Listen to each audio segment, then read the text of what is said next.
Hello, everybody, and welcome to the party. My name is Don. With me is the crew of the Dark Horse, and tonight I will be your Galaxy Master as we join these nascent rebels for Hyperdrive, The First Ember, a Star Wars story. Before we go ahead and get into our tale of rebellion tonight, we would like to give a quick shout out to our sponsors here and welcome to the party. That is a huge thanks to Tabletop Loot, our amazing dice sponsor, providers of fine dice for all of your gaming needs. Head on over to tabletoploot.com. Use the code WTTPDICE to get 15% off of your next purchase.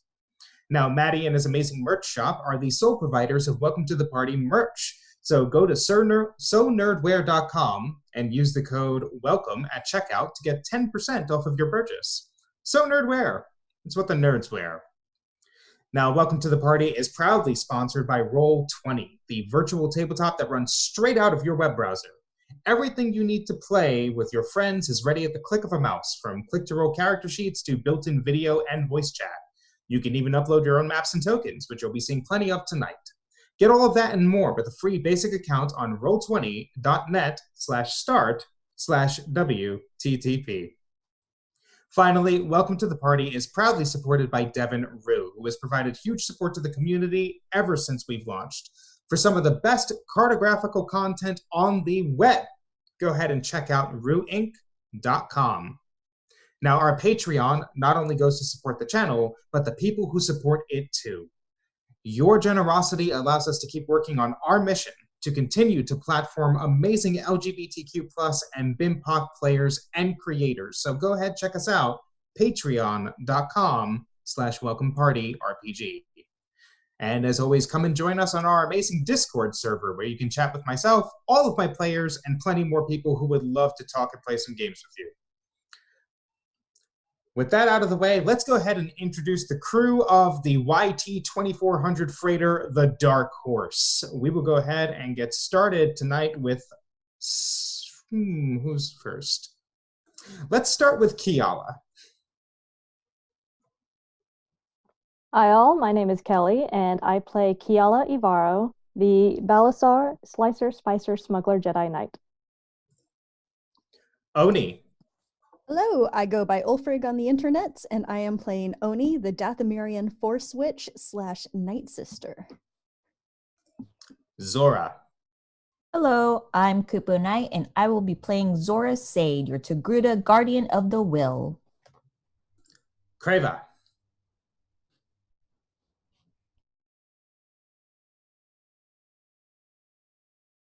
And last but certainly not least, Summer. Hello, I'm Persephone, and I'll be playing Summer, a former Inquisitor and current Sith. We join our crew upon the desert world of Socorro. It was here, roughly 6 months ago, that they launched out and made one of their very first major strikes against the Empire, enough to convince people that fighting back is perhaps an option in some cases. They were here relaxing after 6 grueling months of taking care of personal affairs, as well as making sure that their fledgling uprising survived its initial months in desperate fights against the Empire all across the galaxy. They witnessed some uprisings that ultimately didn't go anywhere and may have even failed. And they saw others that appeared to continue to carry the flame of hope further into future fights. With that said, the crew gets a message from the main resistance operators here on Socorro, Wyron and Karis Zervrix, who are operating out of the crashed massive colony ship, the Terhaya, in the polar regions of Socorro. They appear to have dire information that they need to share with the Dark Horse. When we get that message, who is the first to receive it upon the crew, and what is everyone doing before they go and take care of it? It's been a few days. It's been a few days since the last session, we'll say.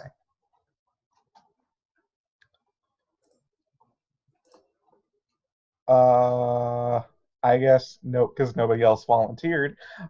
Summer could be the first to hear that message, and otherwise, I think she was still trying to get information out of those damn little pyramids, those holocrons that she took off of Korriban.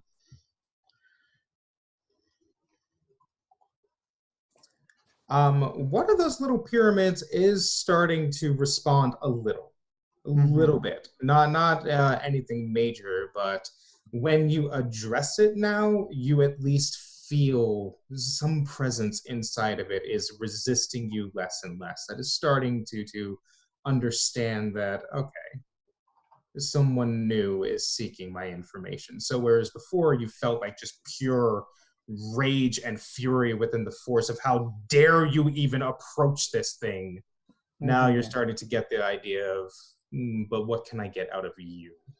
Yeah. So you get the message. The message is from Karis Vicris herself, who is saying that she needs the crew of the Dark Horse to bring the Dark Horse to the polar region immediately. Something is developed, and they need to discuss operational planning stat. Yeah. No, I'll round up everybody and we'll get on over there. So when you send the message out to get the crew to unite up, where is the rest of the crew? What are you all doing instead of listening to the message that Summer has just caught?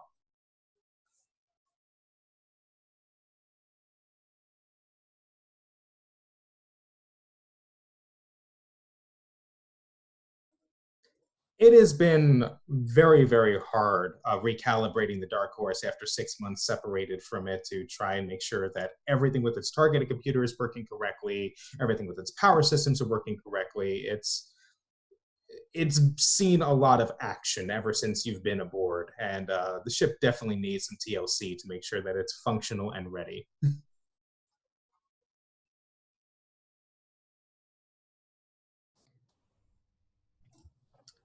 Kiala has been spending the last few days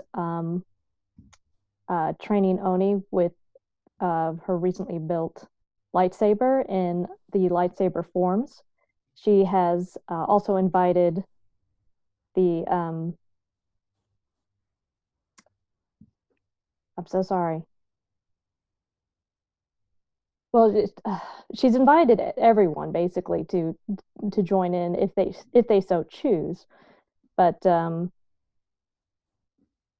Barven has actually sat in on a couple of times, criticized a couple of times, so Kiala's shooed him away. She's up to Form 4 Ataru with Oni, and this one is the one that Kiala actually specializes in. But with it's not the same as what you. So, a good example of Form Ataru was actually in the prequel movies with Yoda. It's very acrobatic, it's very high energy, it's very flexible.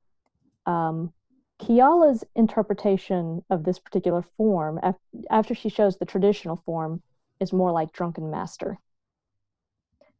It's very random.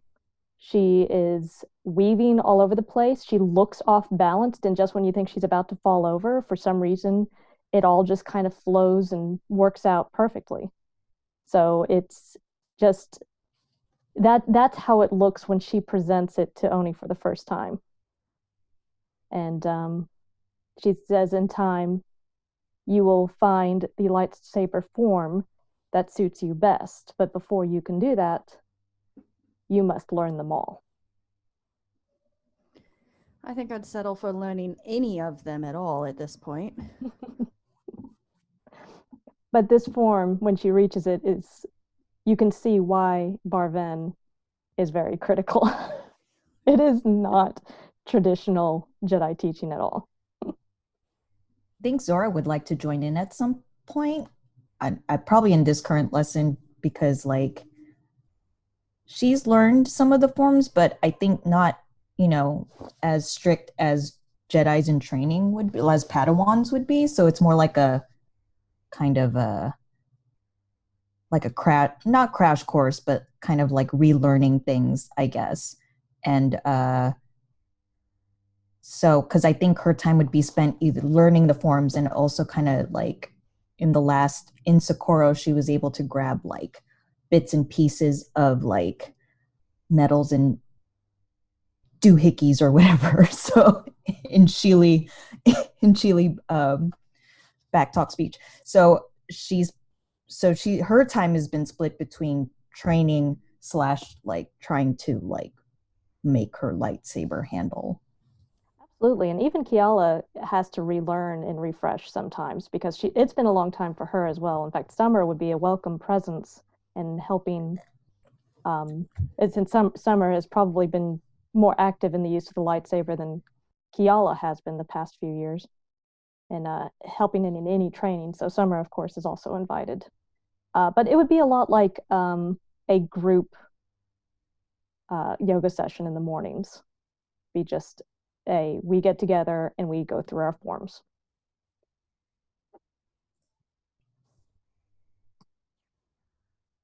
To be fair, Summer does a very weird form of Form 5 because that's traditionally a single blade sword. However, Summer hates using just one blade for reasons. Also, we do have a thing that we have to go to.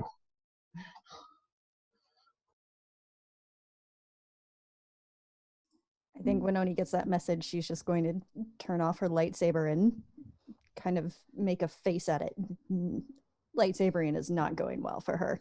And she's going to head on back to the ship.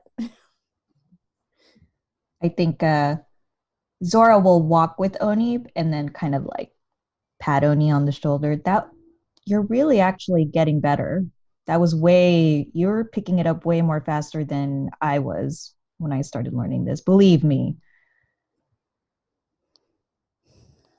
Thanks. It doesn't feel like me yet. Well, you've only started what? Couple weeks ago. When did we start this? When did you start training? Yeah, we only started at her. So give yourself a break. These forms were made ages ago. You can't just pick it up right then and there. Otherwise, everyone would be a Jedi or Sith or whatever. Patience. I will work on my patience again. Rule number 1 of the Force, right? In that moment, Kiala's like, last one to the ship's a rotten egg. She's running. Who uses that joke? Balasars. But Zora still picks him up because it sounded like a challenge, and she doesn't. So you all immediately are back to station.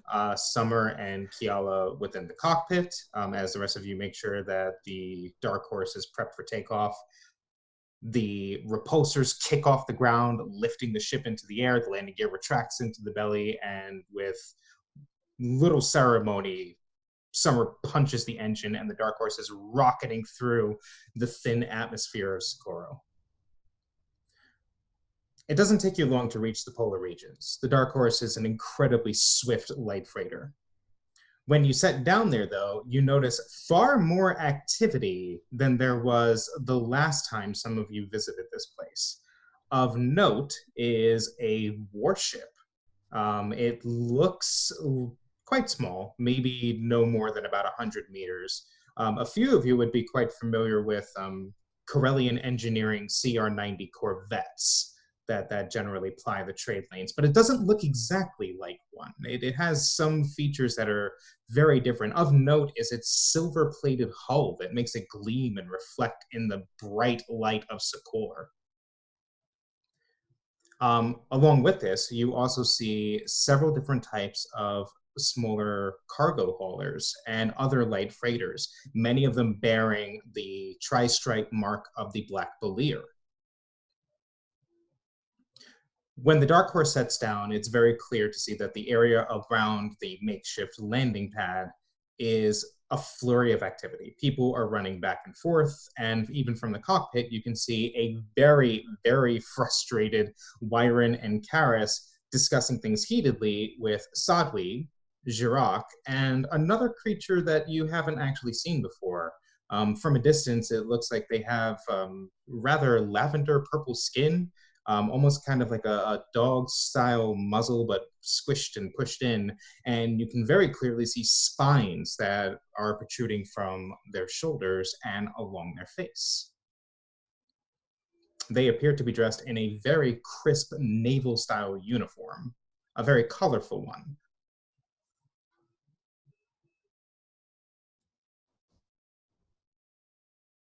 Oni will charge on up if no one else will and be like, so, where's the parade? Yeah, I think Crava would probably join her.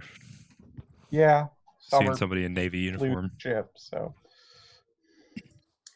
Crava, you fought very heavily with frontline soldiers within the Clone Wars, while our Jedi, Kiala, was probably far more familiar with the Galactic Republic and its troops and tactics and such. You would know that the creature before you is a Dornian. Dornians have an incredibly well-renowned military naval tradition. They are known as very, very tactically capable, to the point where only a few of their ships were able to hold off an entire Confederacy invasion, something that the Galactic Republic consistently failed at doing multiple times in the Clone War. They have a reputation for being kind of isolationist, a little xenophobic, and very, very stoic and stodgy. They are very convinced that they can take on just about anyone else in the galaxy, and nobody has yet to prove them otherwise.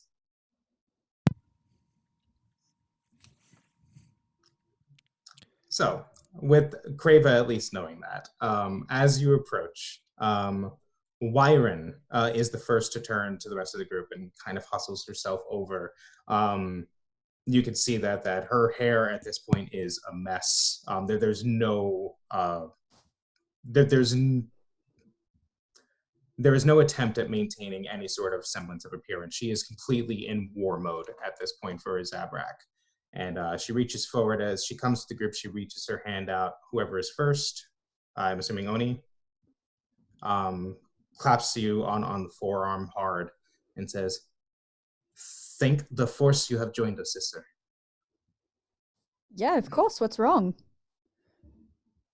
We believe that the Empire has finally made its major counterattack. Where? When? It's just a hunch. And we don't really have clear information, not just yet. We were in contact with a resistance cell upon Rylith for quite a few months now, burgeoning, growing. And supposedly they had just managed to take over an Imperial starport about 2 weeks ago. A major feat, not easily done. But from what we understand, these Twi'lekis were used to such war even during the Confederacy. They supposedly fought alongside the Republic doing the same thing. We were in the process of sending them aid and supplies. We have had the Black Balier running non-stop supply drops to them. We lost contact with the last cargo shipment that we sent there, and then shortly afterwards, we lost contact with Ryloth. They're being jammed. We can neither receive nor transmit. All of it, all signals gone. Shit. Yes. Oni's going to That's not good. look significantly at Creva. Karis very gently adds in from a holographic display table. The only thing that we can factor in is that this means an Imperial invasion. It would be standard protocol for them. It would.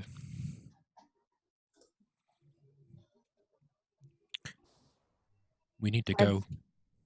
Yeah. Have any of your smugglers been able to get through at all? Sadwi speaks up, saying, the Black Balier has so far not been able to make contact with the smugglers we had in the area. It could be because they were captured. It could also be because they are maintaining silence to avoid detection. It's hard to say.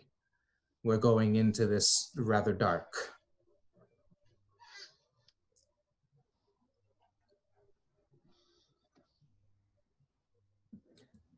Where Jirac adds, suffice to say, we realize we need a little bit of help here. We already have another cargo shipment along the way, but we cannot get in touch with them either. There may be some type of local Imperial jamming that is stopping the transmission, but worse than that, we were already told that the resistance cell on Rylith desperately needed medical supplies. He points back towards several cargo freighters and Gozanti cruisers that are nearby. We were in the process of about to send them. But while their cell needs these, we don't know if it's safe to. We can take them and try and get them there as best we can. Jirac nods, but Summer would also note and realize he's pointing towards several larger ships at this point. The Dark Horse may be able to run some of it through, absolutely, yeah, but not all of it. Yeah, we can take some while we're also kicking the Empire off the planet. Yeah. Well, way finding a new supply route so that task can continue for quite a while. But yes, if we can get them out of there, let's do that. That is part of what we were discussing, Karis adds. We do need to find a way around any sort of Imperial patrols that may be in the area. It is quite possible that they caught on to our supply network and ambushed our ships. But more importantly, we need to find out what is going on Rylith. If it is an Imperial blockade, we need to find a way to dislodge it, and we need to find out what their intentions are there. It could be a reprisal due to the local rebellion. It could be something else. It is hard to say. It's probably us. And Karis and Wyron, everyone at the table actually kind of like cocks an eyebrow trying to at Creva.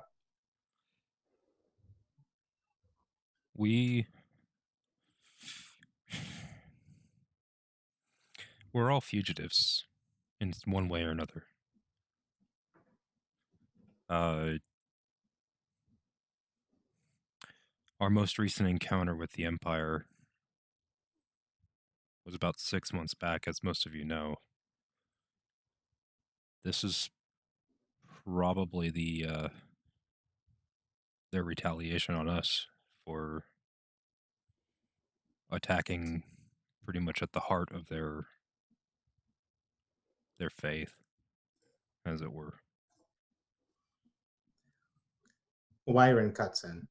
Even if that were absolutely true, the fact still remains that an entire planet may be under Imperial occupation right now. We have no choice but to enlist aid to make sure our siblings in this fight are not overwhelmed. Indeed. We'll see if we can find a new way. The Dornian finally speaks up, coming forward, clearing their throat. There is also another concern. There always is. Oh, my sisters above. And the Dornian kind of narrows their eyebrows, which you also notice are made of quills now that you're closer, and simply shakes their head.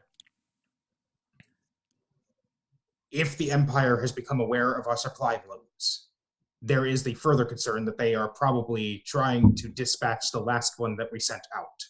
We need to recover those supplies, if at all possible, and determine the fate of that convoy. If anything is salvageable, it still must reach Ryleth, or if that is impossible, it must be returned to Socorro so it can be sent elsewhere. Right. Well, the Dark Horse is fast. We'll get there and do what we can. The Dornian thinks about that for a moment and says, one ship would certainly have a better chance of slipping through any blockade than multiple. However, the Dornian points towards their own corvette. We were also on the verge of sending out a supply run of our own. Our ships are capable of quite high hyperspace speeds. We would welcome the escort of the Dark Horse through this, just to make sure that, if anything, at least one ship is able to make it through. I mean, what class hyperdrive do you have on there? Because we have a 0.8. And the Dornian scoffs at that point and goes, the Kobichuk has only been upgraded towards a class 2.5. High for a warship, mind you. But we'll never be able to match your speed, no.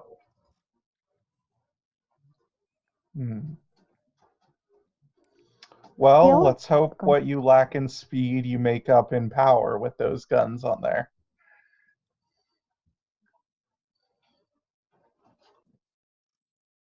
Kiala turns to Jirok and says, I know you're not a bad smuggler yourself. So I'm kind of flattery curious. will get you everywhere. Don't get me wrong, I'm better. But I am kind of surprised that you haven't made a run at this yourself. Well, that has to do with my new title. And he kind of like huffs on a bronze badge on his jacket, kind of brushes it off a little bit. For you see, the Black Belier has decided that the Kath Corsairs are far too useful as a fighter wing than they are simply running guns and supplies. We take the fight to the Empire itself now. But I will be joining this mission as well. If the Empire is indeed blockading Ryleth, I have far too many good memories of this place to allow them to taint them. Mm.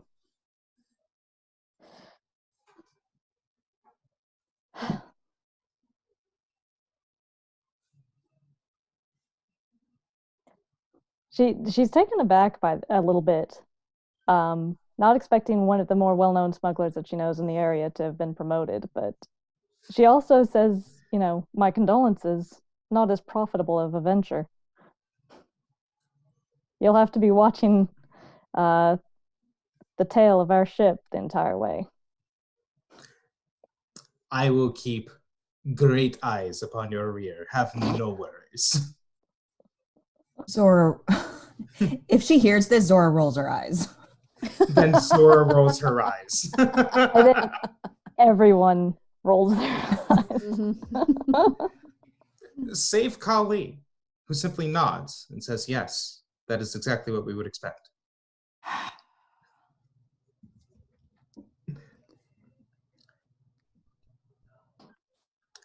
However, towards your not profitable comment, Jirok, for a moment is not the Black Belier smuggler that you spent several months with, but actually kind of straightens himself up a bit, runs a hand through his hair, tendrils, I guess. Weequay don't really have hair. And says that, profitable, no, probably not. But war heroes who live long enough get great holofilm deals. Careful now, Jirok. Someone might think you went and gone respectable. Force forbid. We'll make sure to correct that in the first draft of the script. The Dornian, clearly having enough of this, steps in, like almost kind of shoves Jirok back at that point. Instead, They actually salute the crew. They salute the crew, straighten themselves up, give like a little brush towards their military coat, and say, "I am Commodore Ivo Bedovka. I have been sent here as a representative of the Dorian government. Currently, my world does not sanction this resistance that you've managed to conjure up. However, they thought it pertinent that if you are going to be fighting a war, that you have an actual strategist along for the ride."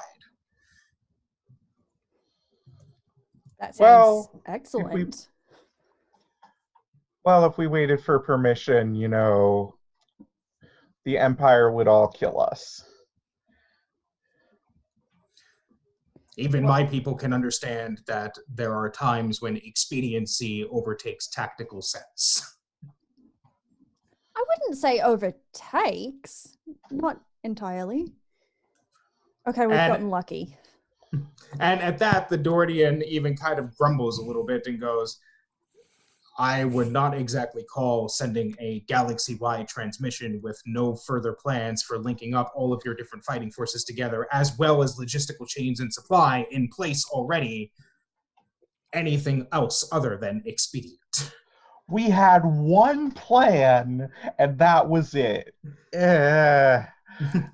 Look, I wanted to go to Korriban for my own reasons, but that's a long thing. Let's get the shit to fucking drive off and go Agreed. kick some fucking Imperial ass. Agreed. The Kopichuk is still refueling. We'll be about 30 minutes out. If you have any further business, we'll discuss it en route. And Ivo salutes again, turns towards the rest of the group, gives a very courteous nod, and departs towards their own ship. Wyron scowls the entire time after he leaves, grumbling through gritted, sharp, carnivorous teeth. I really fucking hate that guy. Oh no, he's a prick. Yeah, but if they can help us win space battles, that's fine. You and I can handle the ground engagements after They that. definitely can. I've seen their work firsthand. They are amazing tacticians. Great, because I can barely keep the Dark Horse running. So let's, play as nice as we have to for now. Look, okay, you didn't have to keep it running on Kashyyyk. No, because I wasn't on Kashyyyk. Yeah, You did I an was. excellent job. It was very nice, and I'm very pleased with how you treated her. Yeah, because it's my ship. Don't forget it. Okay. Is there anything further that the crew would like to discuss before departing Socorro? All of you get the feeling that after leaving here, you probably won't be back here for quite some time.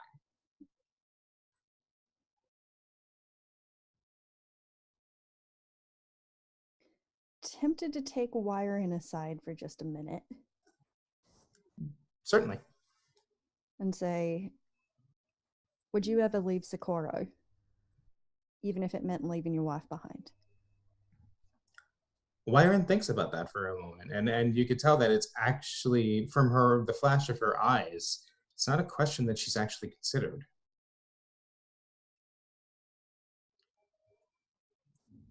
If it means helping the cause, then Caddis and I would both understand. I have an idea. We need people on Socorro, people from Dathomir.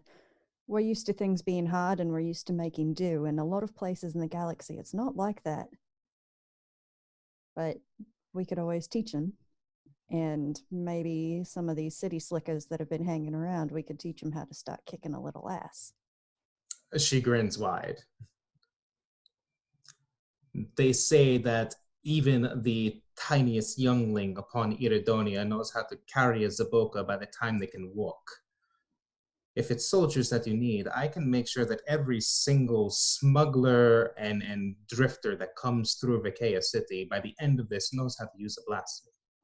That would be excellent. And even better, that they know how to teach others to use it too. She thinks about for the moment, and then adds in, could we perhaps use the Black Valir then as almost mobile training stations. That would be oh my gosh, yes, we totally can. Yes. I will work with Sadwi, and I will see what we can come up with. Make sure that we can drop a team of highly skilled, highly trained insurgents onto any planet and get their own world ready for rebellion. Excellent. I've got one more thing to give you. And Oni's going to reach into her pocket and she's going to pull out a piece of abstract embroidery and a piece of paper. And she's going to say, all right, guard these with your life. These are the calm frequencies that we've established. And this is the key to understanding the fabric. She takes both and she grips them very tightly to her chest. And she says, even if I were to fall, the Empire would never receive these. Excellent. Paper burns pretty easily, so that's kind of the one to keep out of their grasp. I find it's amazing when you get into a military context how many people start ignoring the fact that it's someone else's sewing that keeps the uniforms on their back. She thinks about it for a moment and says, I suppose I don't know how to relate. Iridonians have been known to go into battle half naked. Just as effective as you would imagine. I imagine it's pretty dang effective. She just nods. She nods solemnly like, yes, it is. But with that, she nods, and then she understands exactly what you're asking of her. Sweet. Right. Go with the Force, sister. Teach them that Zabraks, no matter where we come from, are not to be trifled with. Oh, definitely. It's my speciality. She gives you a friendly punch in the arm, and then sends you on your way. Anyone else before we depart?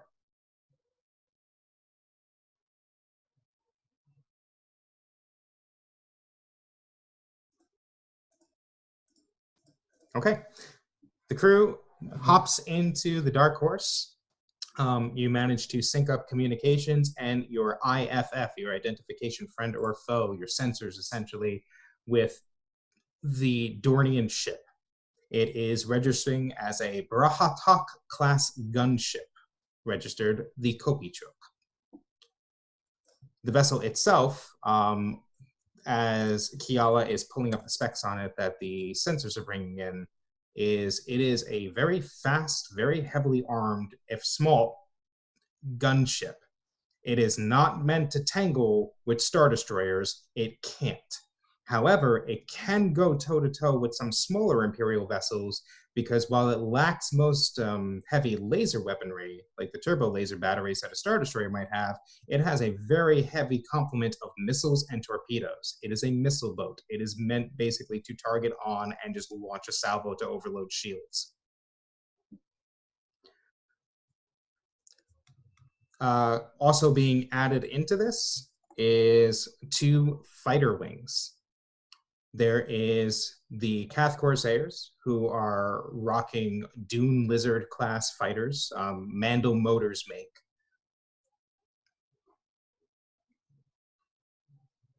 And there are the Cath Hounds, which are using older Tusken 8Q starfighters, basically outdated by the time the Clone Wars came around. It's very clear that while the Brahatok is quite new and quite advanced, the other fighters that you're launching with are nowhere near that level. They're very outdated and would be outclassed by even Clone Wars era fighters. So we're not going to outfly them and we're not going to outgun them. We've got to outsmart them. Basically.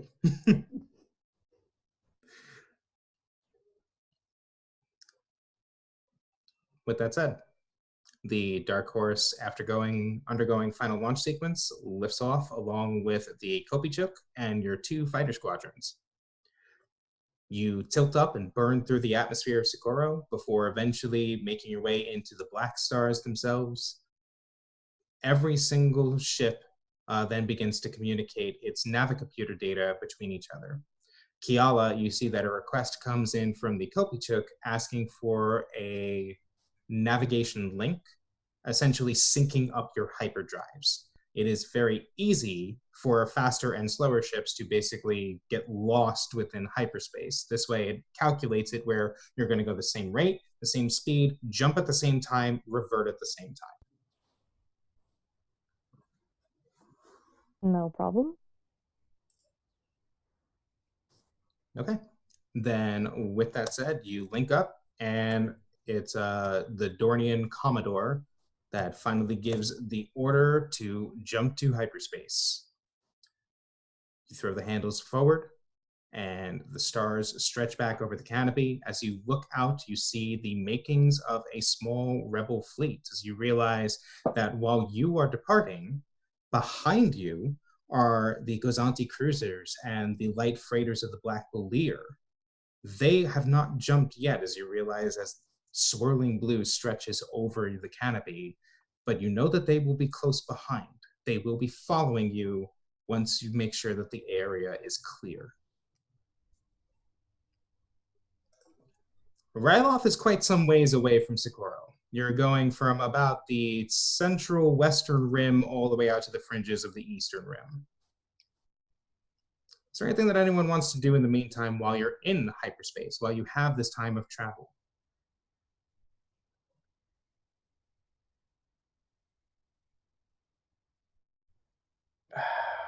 Well, Can I think. Go ahead. Oh, I was just gonna try and just keep trying with the holocrons.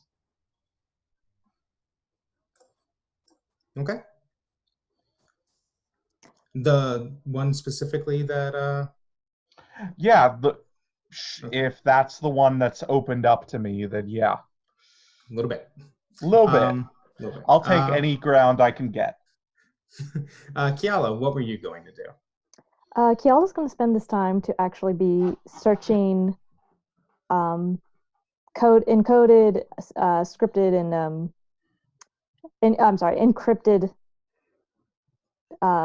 subspace channels that smugglers frequently use, the ones that she's most familiar with, looking for smugglers' camps, anything that she can find, any sign of those that have gone silent around Ryloth, that take advantage of her history of smuggling and using smugglers' cant. Interesting. I like that. Okay, so we'll do it this way. Summer, call odd or even, roll a d6. Okay. Let's go odd. Because Okay. Summer's pretty odd. Yes. Okay. 5. So with the 5, the holocron that you've been trying to work with, trying to coax open, trying to get through to. This time you finally hear a voice. So, you managed to survive after all. Is it really that's unbelievable? Perhaps no. I don't know quite what you're capable of, but still, you have intrigued me at the very least. Not many make it off of Corbin. Not the same, at least. No, it is a rather transformative experience. Oh, if you only knew. I would love to learn. Eagerness is good. Mm-hmm. Dedication better. But are you truly prepared?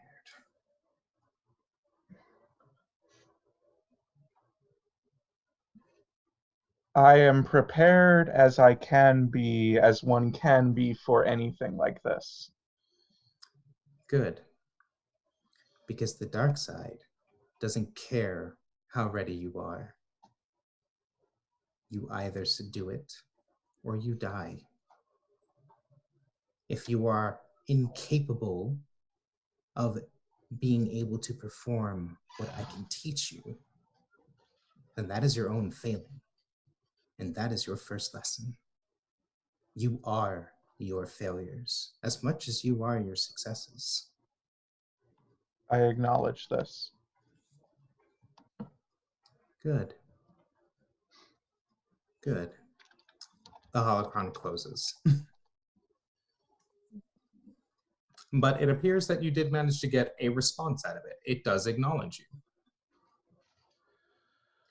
Well, that's something, one down. I don't remember how many we said. Was it 6? I'd say 6. 6 is Okay. good to have gotten aboard. Yeah. Kiala, you are going to roll a d6. However, instead of calling odd or even, you are familiar with the cant. And this is kind of your speciality. So instead, it's on a 3, 4, 5, or 6, you will get something back. On a 1 or 2, then you don't get anything. 2 out of 3. Of course. I get crickets. So it's not that you get crickets.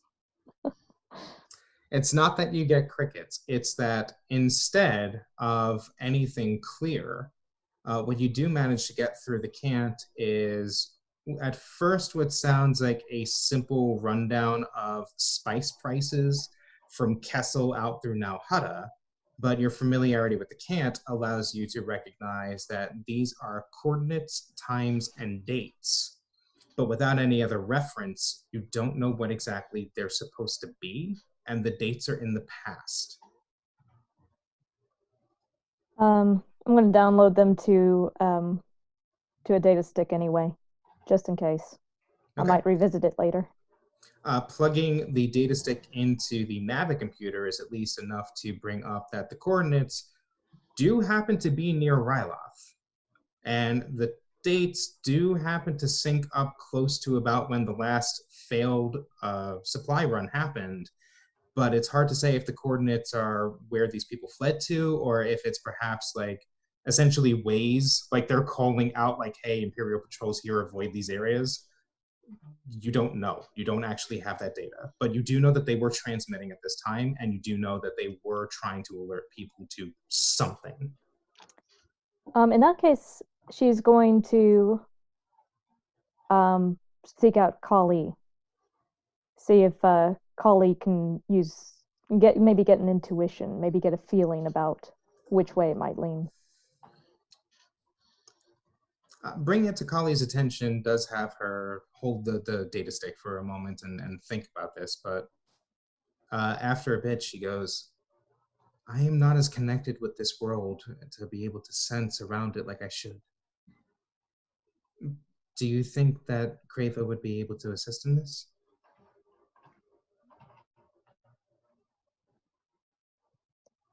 It's worth a shot. Is she awake? Oh, Crava, are you awake? Yeah. Currently trying to retrofit my my rifle with the mining laser. Are you in your private quarters? Well, I think I'm sharing our quarters with Oni now. Oh. Is that right? Mm-hmm. At the moment, Oni's down in the cargo bay repackaging crates of raw materials into like soldier survival packs. So if y'all want private time, that's cool. Okay. Well, then Kiala will seek out Crava and see if she can impose on the Twi'lek, since she is connected to the world.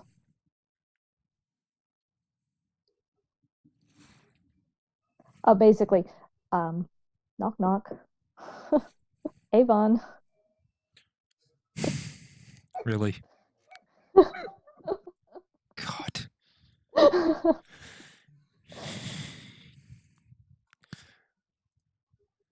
What's up?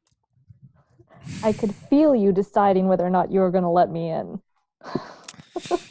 Yeah. I'm going to assume you're going to let me in. What do you need? Kiala walks in and offers the data stick to Crava and said, if you have a moment, do you mind plugging this into your data pad and looking over the data? These are This is the only information I could find in subspace around Ryloth that might be a clue as to what happened to the other smugglers and runners of supplies. But Kali and myself are not able to pick up on what it might mean.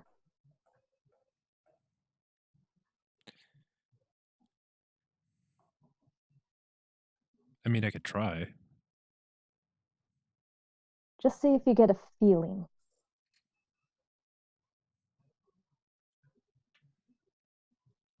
All right. Kali steps. Oh, go ahead. Kiala's going to just happily plop on Krava's bed, swinging her legs, just sort of waiting. Kali steps forward and holds up a hand to you, Krava, and says, I can help guide you through this if you can simply guide me to your home. Sure. Just gonna hold up her hand. Okay. Kali touches her hand to Krava's and says, let go of everything. Close your eyes. Imagine your star. Bring me there.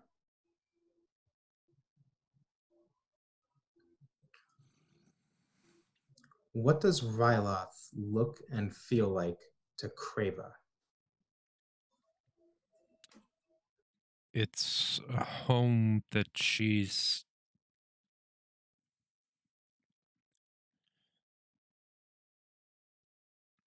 It's a home that was taken from her. She knows the bad with the whole real trade and the Hutts and the Imperials just taking over the planet practically. But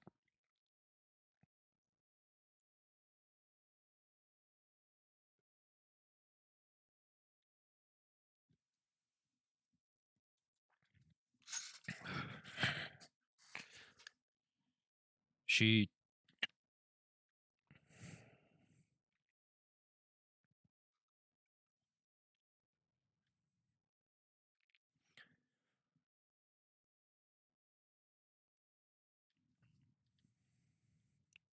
That's a good question, because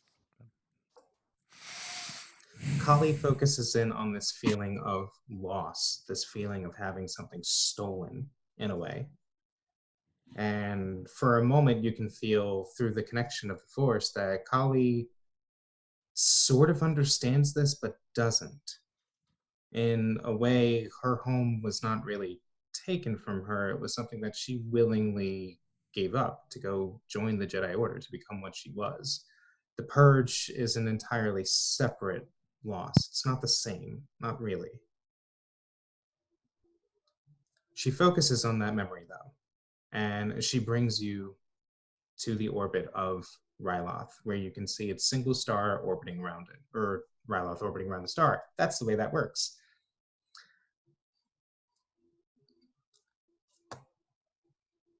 Through your connection, you can feel your mind shift towards these coordinates in this data stick, leaping through space by bounds, trying to see what exactly these smugglers are trying to go out, what exactly they meant.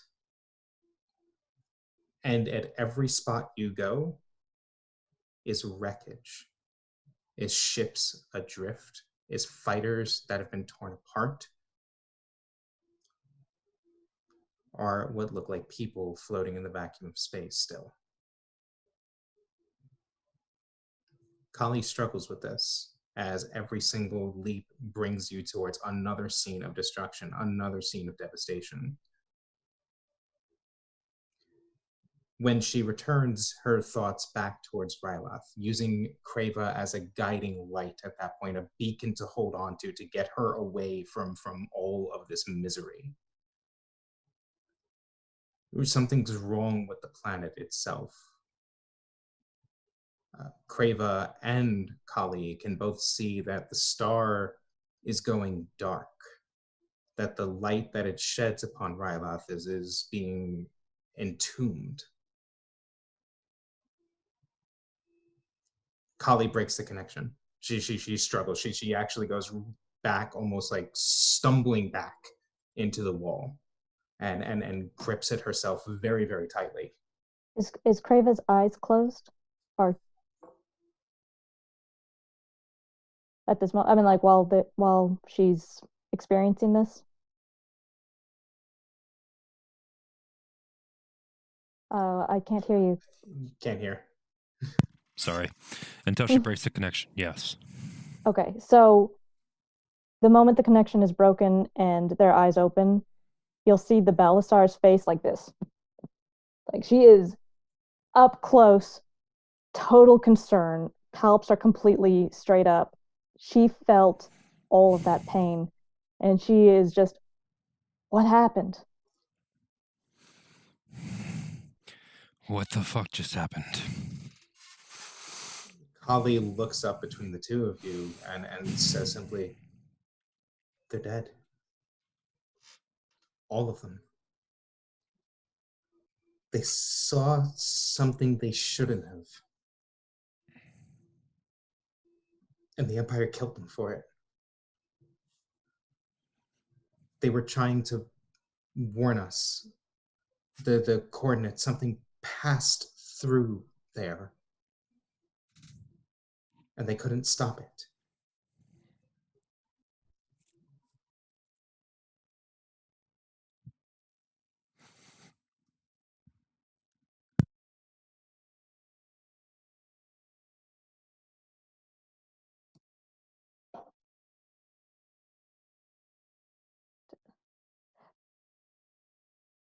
Kali, when you mean everyone, do you mean everyone on Ryloth? No, not the planet. But the people who sent those messages, they're not with us anymore. That's not possible. Some of those people taught me how to survive the purge. They can't be taken down. She reaches out a hand and she holds your fingers very lightly, Kiala. And she says, "I am so sorry, sister. They fought. They fought hard."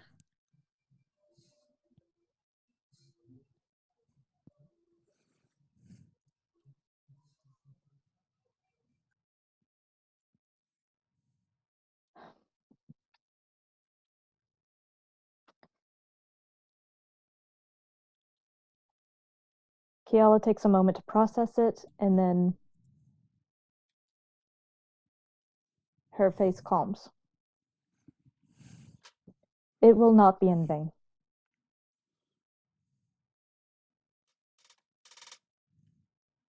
We will win this war.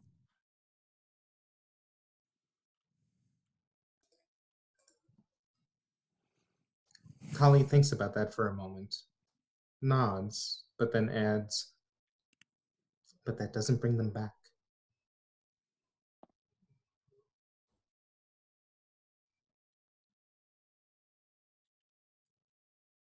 But it is not meaningless. They will carry on in their own way. And even we, dear sister, will come to an end eventually. No, we won't. Sister, there is no death. There is the Force.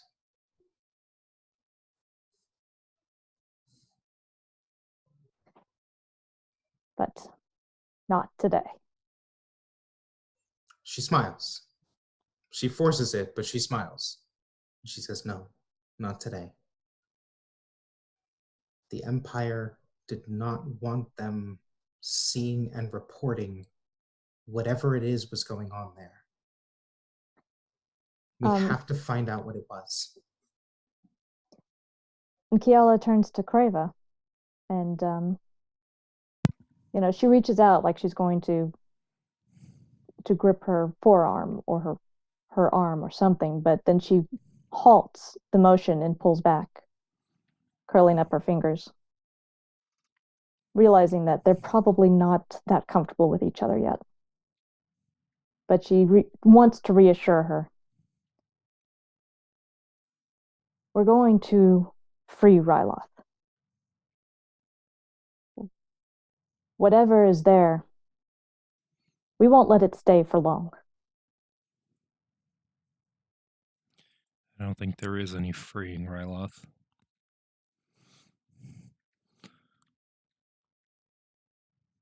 If it's not the Empire, it's the Huts. If it's not the Huts, it's some other cartel. Ryloth is always going to be in chains.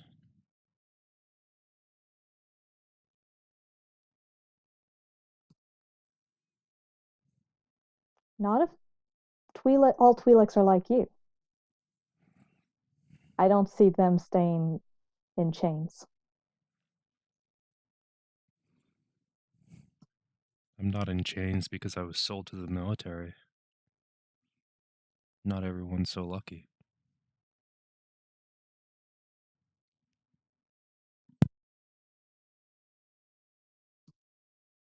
There is more than just random chance involved. But I understand why you are discouraged.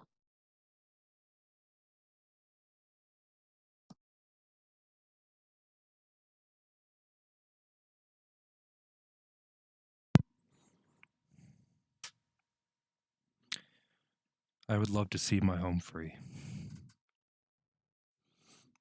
That planet, I haven't spent much time there in years.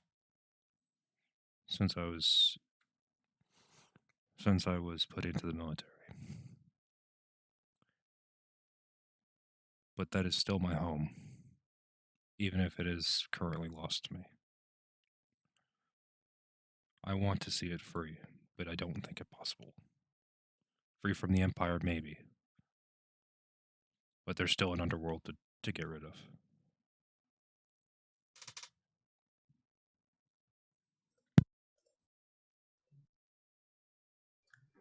Kali points out, the Empire allows many of those organizations to exist. We defeat the Empire, they will also bleed away too.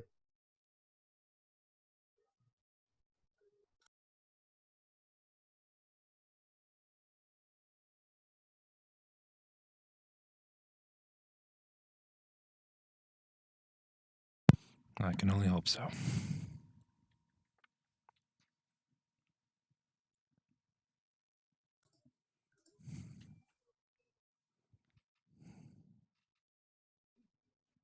Any further comment from Kiala or perhaps someone else? No, I think at this point, Kiala is just going to cautiously stand up and respectfully give Craver her space.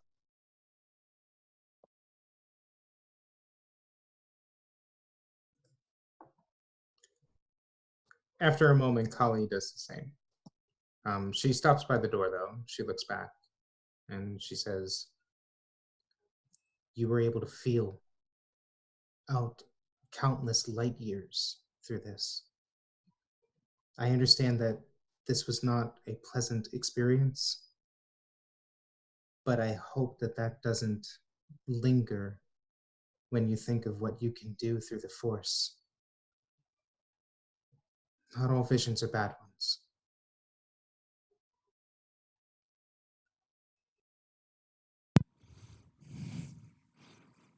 It just freaked me out as all. Never had Yes. anything done like that. Hell, I don't even know what's going on with me to begin with.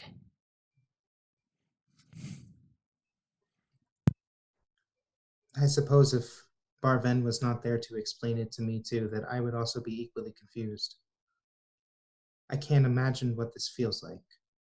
But I do know that everyone aboard this ship is here to help. They helped me.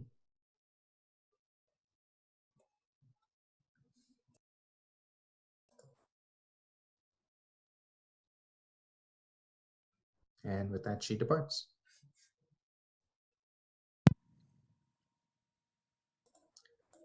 Oni or Zora? What's going on with you two? Anything? I'm training.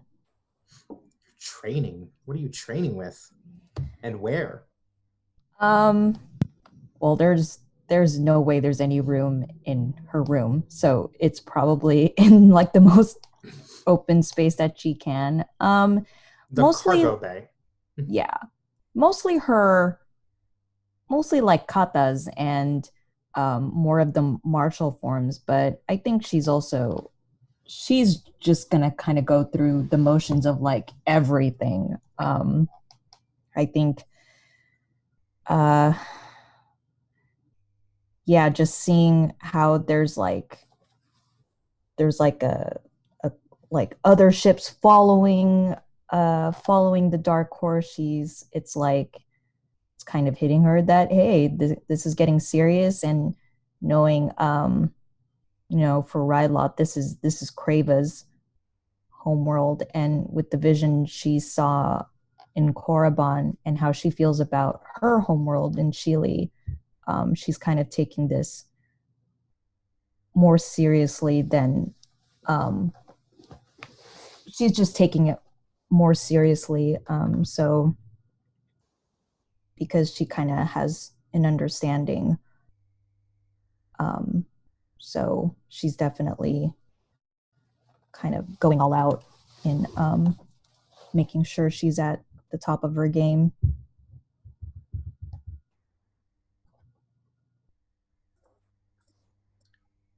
Is anyone watching this? As Zora is pushing herself harder than she ever has so far? Oni is doing that very cat thing of like I am here by coincidence and I am not paying any attention to you whatsoever while closely watching. But I am. Oni would be a cat. Yeah, she would be.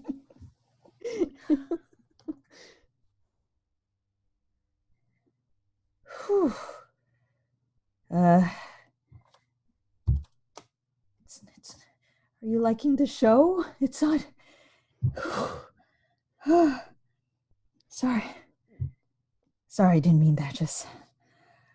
Oh, did you need something, Oni? Just packing things, Oh, do you need help? If you want to, sure. Yeah, I could. You looked busy though. I didn't want to interrupt. No, just trying to keep in shape, all that. But yeah, if you need help. Great, I've got a pack right here. You can see what all is in it and just keep making them up like that, I guess. Sure. Is it heavy? Am I carrying it? Is it actually heavy? So what she's doing is unpacking, like there'll be a box of like ration packs and then a box with like a blaster and then a box with like a sleeping roll. And she's combining them into backpacks for individuals to use. So the packs themselves probably wind up being relatively heavy, but not like ridiculously heavy because they're meant to be carried by one person. Do you know how Krava's taking all this? I haven't reached out to her for a little while, but I know that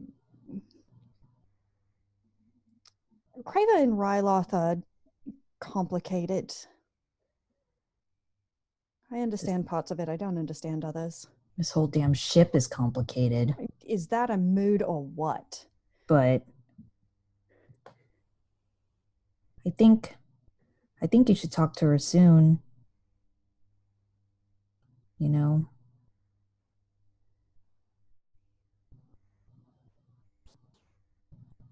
don't know. I feel like she's kind of getting the chance I didn't really take advantage of. So I really hope we make it in time for her sake. What do you And mean? she's like stuffing stuff and like, oh, huh. Well, you didn't. Oh, I don't think any of you saw all my stuff in Korriban, huh?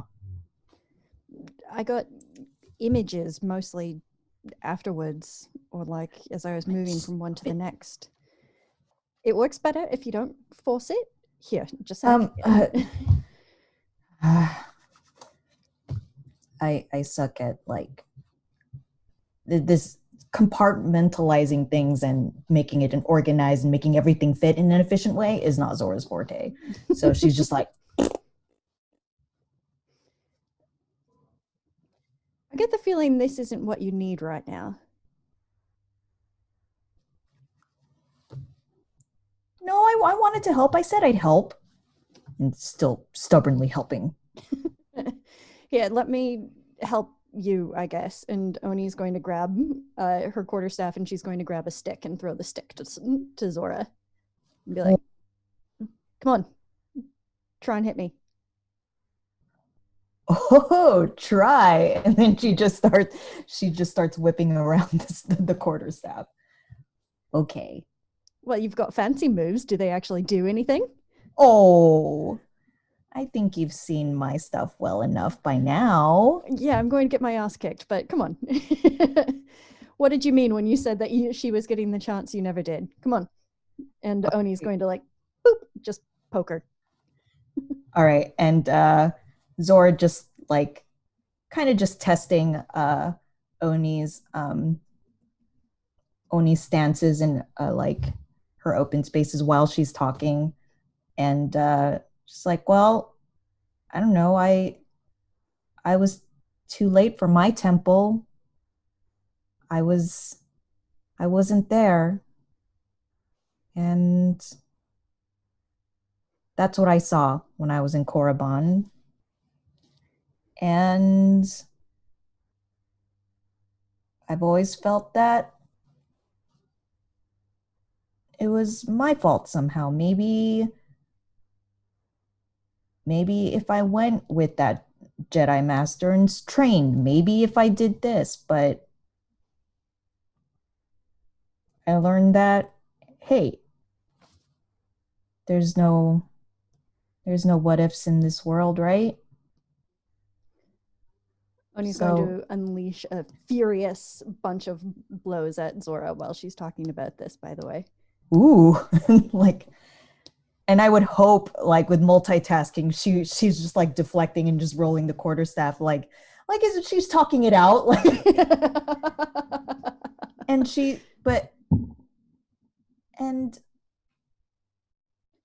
so I can't imagine what she's going through. I can't. But this is her chance, and I want to make sure she gets that, you know?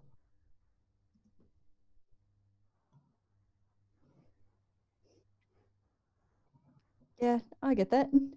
And Oni's going to leave purposefully an opening for Zora if she wants it.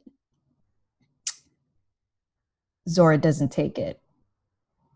Oh, dang it. I was hoping you would fall for that. It usually works. Usually. Usually. It isn't your fault, by the way. And again, Oni presses the attack.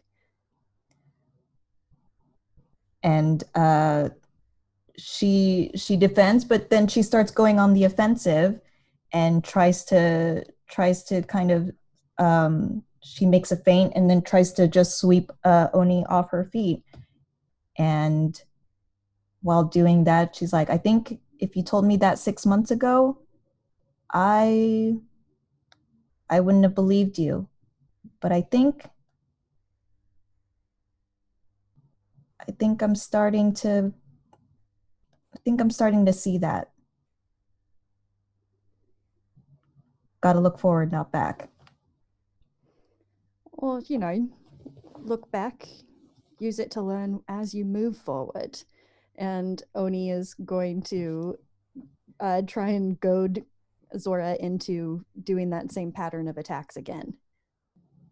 What the Going to the point where you'll sweep the legs. I'll do it just for shits and giggles. Oni will let you, and then she's just gonna boop whap you on the side of the knee as you go. She takes it, rolls it, and then does like a flips away, and just lands like sort of across the room, away from sweeping or knee knocking. And as you perfect your land, thinking like how gracious and good I am, both of you are suddenly slammed into the bulkhead, lifted off your feet as the ship comes to a very sudden stop. It reverts. Oh! It reverts hard out of hyperspace. All of you can feel it. Things go flying off of shelves. Stuff breaks and shatters.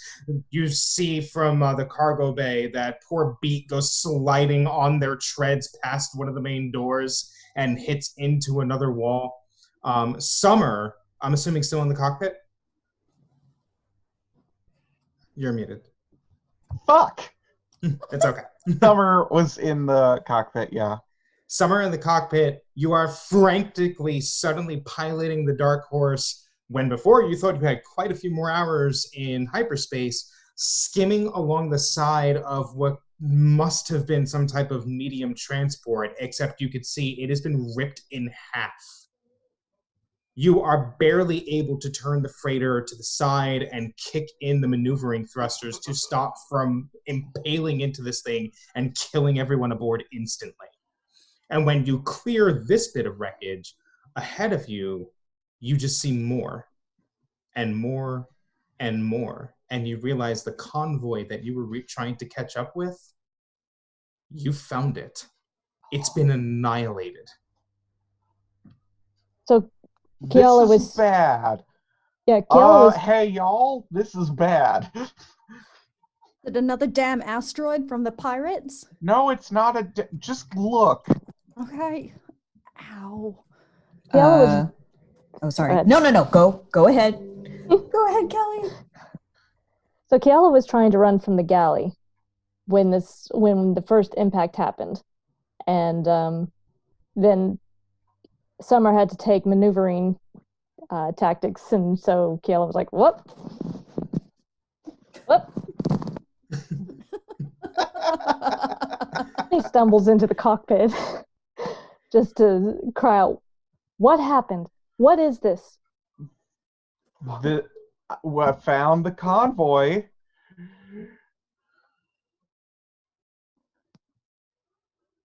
Well, it seems to be in pieces. Yeah, I said I found it. It wasn't, didn't say it was in good condition.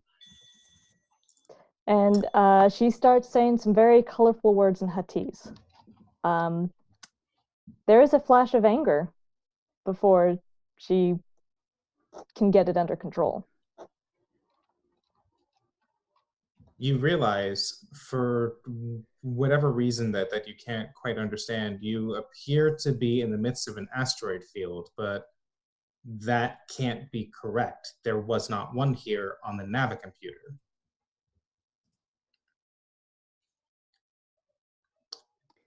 And it's then that the Dornian ship begins pinging you just over and over and over. Yeah, let's pick it up. Zora, they might need shields. On it. Yeah, the minute like Zora kind of just landed on her feet, and the minute like after that crash, she just started. Well, she makes sure Oni's okay, and then she starts running for the shields or the tractor beam. Sparky, Beat, we need to make sure those hyperdrives get back online if they're out. The droids whistle in affirmative and begin moving towards the reactor. In the cockpit, the call is answered. Summer and Kiala both hear Commodore Ivo Bedovka calling out, "Dark Horse, We're picking up several large energy signatures projecting out of this asteroid field. Recommend evasive maneuvers immediately. Yeah, that's what I was planning on. Can Kiala identify what they are based on their signals? D6 odd or even. Yeah, damn. Even. Yes. You are picking up several groups of starfighters, registered Imperial. A smaller, what looks to be maybe no bigger than perhaps a Corvette frigate at most. Two that are actual dedicated warships, cruisers of some sort. One that is definitely within the smaller end of the Star Destroyer class, but absolutely is one. And then an actual Star Destroyer, an Imperial class. Kiala sends a comm to the ship and says, "We need gunners." On it. Kreva's going to scramble out of the room and head up to the turret. As you head up to the turret, Summer pitches the Dark Horse onto the side, getting it away from the wreckage, away from where you've reverted it into real space as quickly as possible. Your view in the turret gives you the best view of the Kokichuk, the Dornian ship, as it tries to pull the same evasive maneuvers, and that's when you see massive lances of green energy rip through the asteroids, turn several of them into atomized dust, and slam into the Kopichuk. It is literally knocked on its side from the force of energy being transferred over. It slams its head into one of the asteroids and then goes adrift. Guys, we got a problem. The warship just kind of took a shit. Yeah, I saw that. Rose? Jirac comes in, leading the Calf Corsairs and Calf Hounds, keying in that, "No worries, Dark Horse. We are still here with you. We'll try and draw some of their fighters away at the very least." And that is when the holo receiver goes off. We should have destroyed that thing for good. Dark Horse, I presume. Kiala types something into the control panel, and she's like, "No, we're Black Stallion."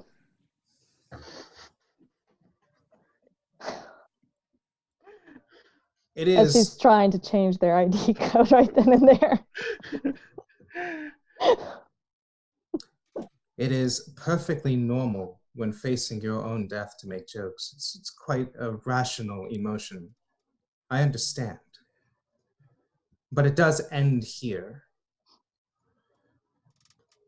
This is Major Inspector General Onie Namada, ISB, commander of His Imperial Majesty's ship, Wrath. Oh. Stand down immediately, and I can promise you your debts will be painless. We do have the ways to administer this. We scare you, don't we?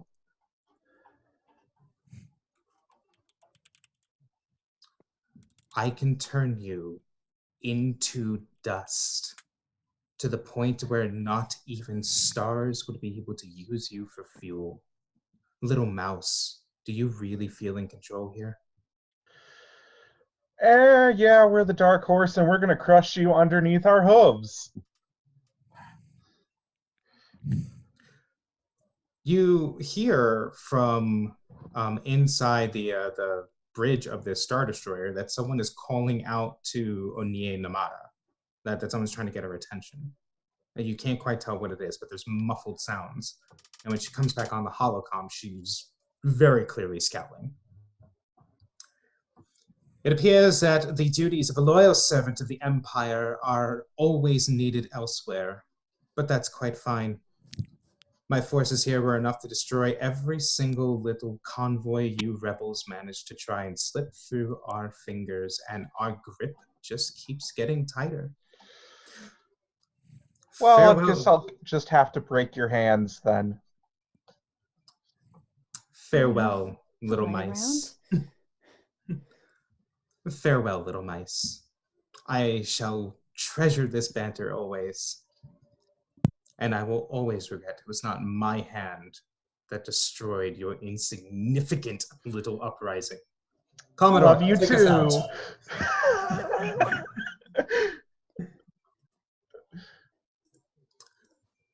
Through the viewport and through the gun turret, you can see that past this asteroid field, the massive silhouette of His Imperial Majesty's ship Wrath slowly drifting away from the asteroid field. Moving into its place, however, is a ship that Creva and Kiala are intimately familiar with. A Venator class, a type of Star Destroyer used throughout the Clone Wars by the Galactic Republic. This one missing the Republican livery of white and red and yellow, things that made it colorful and stand out. Instead, it is just Imperial gray, as every other one of their ships are. Its massive ventral hangar bay opens, and as it does, starfighters begin to race out of it. As they do so, taking up flanking positions are two Dreadnought-class cruisers. Older models, for sure, but known for packing extremely heavy weaponry.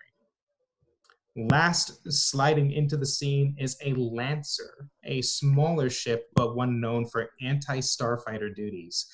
Its abilities are enough to take out Jirok's squadron by itself.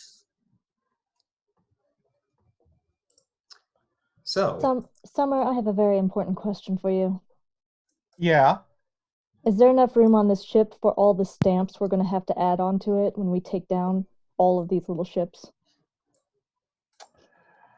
I don't know, but like we're constantly throwing new shit into the ship anyway. We'll make some room. Let's do this. the Dornian ship communicates over to the Dark Horse. What? Open up the comms. Let's see what they're saying. Commodore Badovka here. They managed to knock out our main reactor, but I believe that my engineers can get it back online. Stole their fighters for us, and we will deal with the Star Destroyer as soon as we are able. All right. How Commodore, soon is that? Sorry, go ahead. How soon will that be? Hard to say. We'll need at least a few minutes to assess the damage. Right. So you guys are practically useless. I am working on a plan to make us very useful. Kopichuk out. And with that, Jirok's squadron forms up on the wings of the Dark Horse, forming a massive V-shaped formation. 24 fighters flying into battle with you. The Dark Horse, the spearhead at the tip.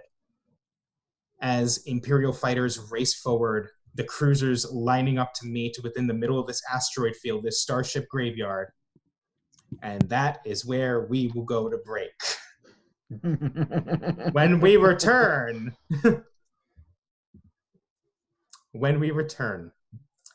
we will get right into this cruising here as you do battle within this wreck, this asteroid field. Before we head off to break, however, we do want to give a quick shout out to our patrons. Every single person on Patreon who helps contribute to Welcome to the Party is continuing our mission of promoting LGBTQ+ and BIMPOC players and creators. Every single dollar helps. It is massively helpful. I keep saying helpful, but that's because that's what it is. So that should be the word that I say. With that, though, we do have several contributors who have contributed quite a bit to the community to make sure that we continue in our wonderful channel here. And we just want to give a very special shout out to Jack C, Nerdy T, Michelle E, Abigator, Anino, and Andy T for being part of our VIP circle. Thank you so much for all of your contributions, and thank you to everyone who continues to contribute to Welcome to the Party. We are going to take a quick 15-minute break, and when we get back, we are going right into Star Wars. It's a war in the stars at this point. So, until we return, resist, reclaim, rebel. Thanks so much for hanging out with us today. If you get a second during break, you should check out one of our amazing sponsors.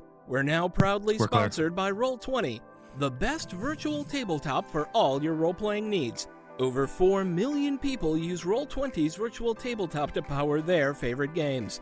And with more modules than you can shake a stick at on their new revamped storefront, you'll definitely find something for your group to enjoy. Sign up today by clicking the link below or heading to roll20.net/start/WTTP. Tabletop Loot is an amazing place to get your dice bags, dice boxes, and more. And now you can get 15% off your purchase at tabletoploot.com by using the code WTTPDICE at checkout. Tabletop Loot, your party starts here. While you're at it, check out our so awesome merch store, So Nerdware. So Nerdware is the place to find all your Welcome to the Party merch and other amazing stuff too. Head on over to sonerdware.com and use the code WELCOME at checkout to get 10% off your next purchase. So Nerdware, it's what the nerds wear. Devin Rue, the amazing mistress of maps, has kindly supported the channel since the beginning and provides graphics for many of our streams. Head on over to rueinc.com to check out some of the best fantasy cartography on the web. Our Patreon supports the creators and producers of the channel by providing Roll20 subscriptions, cost coverage for video hosting, and more. If you want to support the channel while getting podcasts a week early, gaming articles that are published on Patreon first, a shout out during our break, and more, head on over to patreon.com/welcomepartyrpg and throw us a buck or $5. And last, but certainly not least, help out the party. Subs and bits not only support the stream, but also every 500 bits or a tier 1 sub gives a player or DM of your choice a reroll or system equivalent, and every 1000 bits or tier 2 sub gives a player or DM of your choice a crit or system equivalent. Thanks again for hanging out with us today. The game will be back in just a few minutes.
Welcome back, everybody, to Hyperdrive, the First Ember. When last we left off, the crew of the Dark Horse had stumbled into an Imperial trap. They suddenly find themselves tangling with the Imperial Navy, with the backup of some pirate fighters to help them out, but the gunship that was meant to aid them in this fight has been knocked out by a sudden barrage from a Star Destroyer. The fight is on as they are facing down a Lancer-class frigate, 2 Dreadnought-class cruisers, and a Venator-class Star Destroyer. The Star Destroyer, all of you notice, is a carrier.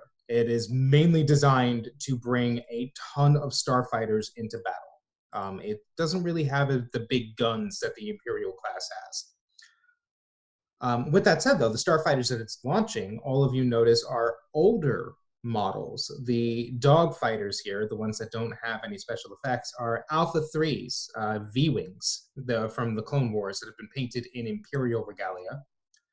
And the gunboats, the very dangerous ones that if they add 10 plus danger or more to one crew can then hit another crewmate. Those are ARC 170s, large starfighters that carry torpedoes and heavy laser cannons.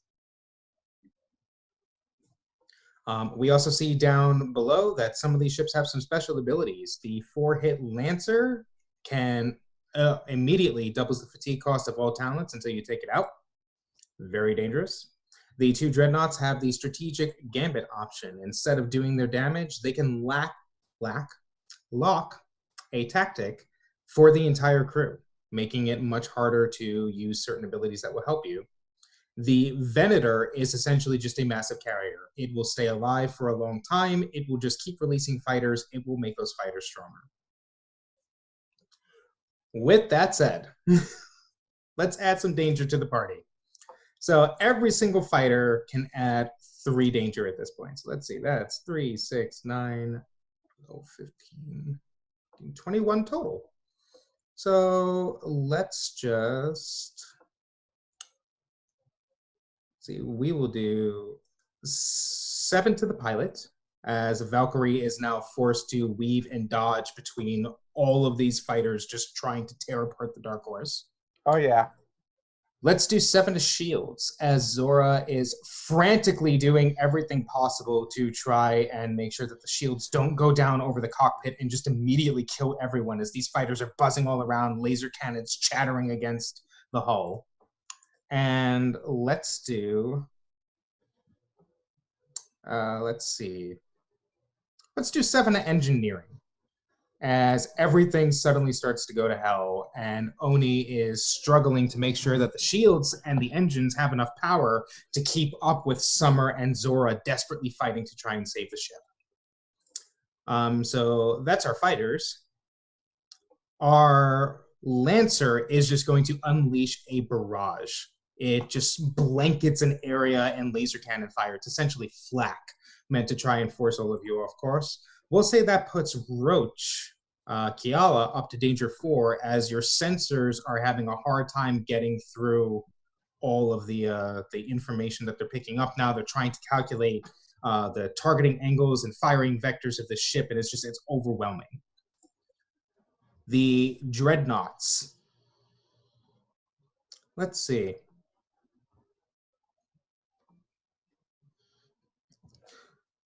One Dreadnought takes a shot that gets very close to the gun turret. It puts Crava immediately up to 8, as the localized shields around the gun turret just crash. And you're left almost exposed to the fighters that are now swarming all around, meaning if you don't pick them off, they will tear you apart. The other one also unleashes a barrage of its own, a bracketing targeted barrage meant to try and make it even more dangerous for anyone trying to push outside of the norm. It locks the push tactic for the first round. And last but not least, we have the Star Destroyer can't actually do a lot of damage, but it will do 2 each to Zora and Summer as it again continues to pound away, making it hard for the pilot to maneuver, making it difficult for the shields to stay up. the initial assault here is just bonkers. It's so many fighters. It's such an overwhelming volume of laser cannons and turbo laser fire and ion beams streaming through the air. You see missiles being released by the Arc 170s as they crash into Jirok's fighter wings. They begin turning and burning with each other, trying to get around each other, but you know that their fighters can't overwhelm these things easily.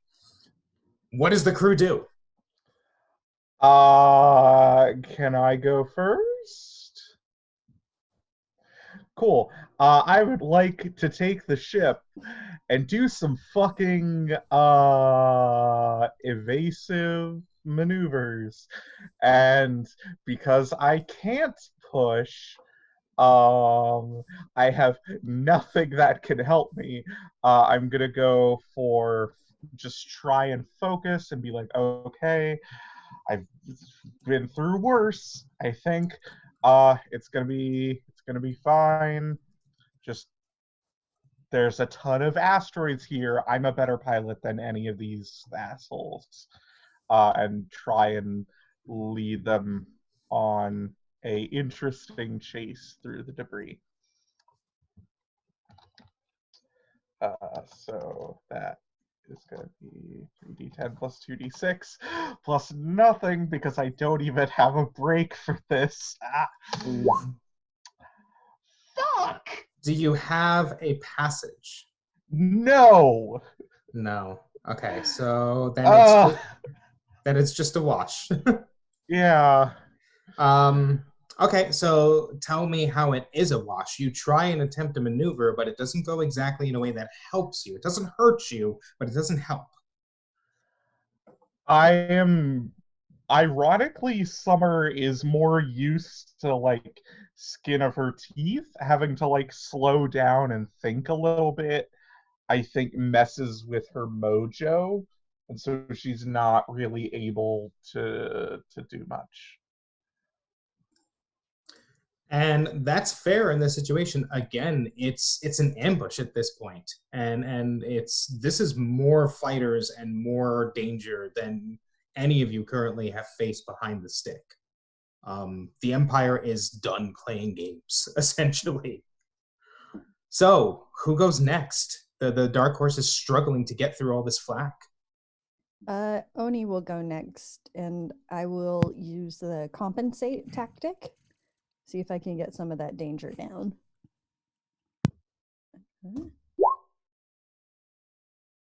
Okay, so that's 1, 2, 3. I see 3. Not have a passage, unfortunately. Okay.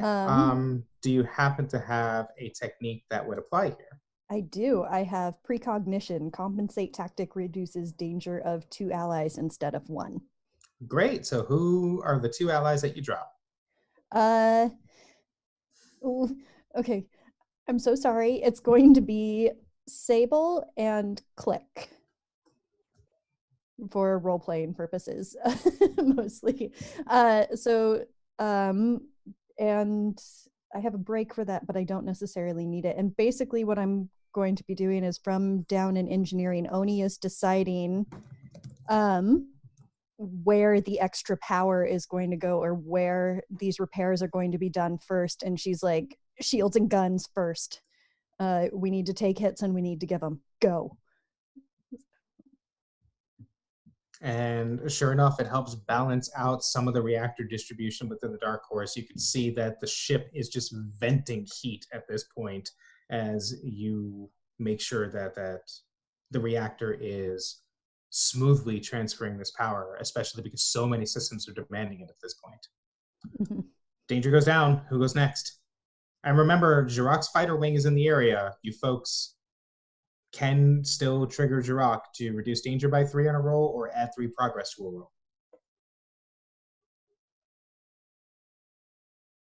Kiala can go next.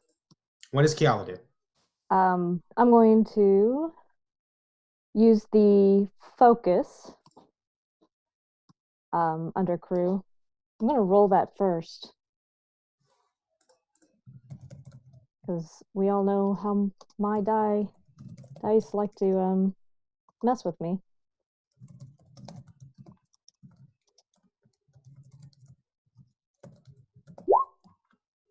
Nope. Hold on. I'm sorry. It's /roll space 5d10. Your focus is a 5d10? Holy shit. Yes, it I'm sorry. I'm just having troubles with my fingers right now. I see 2 successes. Yeah, we'll go with that. I do have a technique for focus. Let's see. It reduces my danger by 1 per success in addition to each progress. Slick. So that is 2 progress on the bar. You can add a power, which would probably get you a hit. But remember that the cost of your talents right now is also doubled. So a spacer talent that normally costs 2 costs 4. And a force power that normally costs 3 costs 6. Unfortunately, I don't see that my talents narratively match what I want to do at the moment. So I think I'll wait and see how it plays out. But she's going to use this this particular move. She is just at this point trying to jam signals. She's on the I'm sorry, what is it called? What her station is? Sensors. Sorry, she's on the sensors, just targeting all enemy computing systems, just trying to jam, cause confusion, cause white noise, anything she can, so that their blasts are basically wild and untargeted. And as you slice into the Imperial computers, slice into the Imperial network, and continue messing with them, you actually start picking up some of their communications chatter in the meantime, too. And through the chatter, you hear that the Venator is apparently the Star Destroyer Exonerator. Exonerator is directing the 2 heavy cruisers to, for the most part, ignore you in the next pass, focus on the gunship, and destroy it. Kale immediately taps into that and forwards it to the gunship. A blink code, like a Morse code, message comes back immediately just saying, received. It's the best I can do at the moment. Hopefully my next roll will be better. Who's next?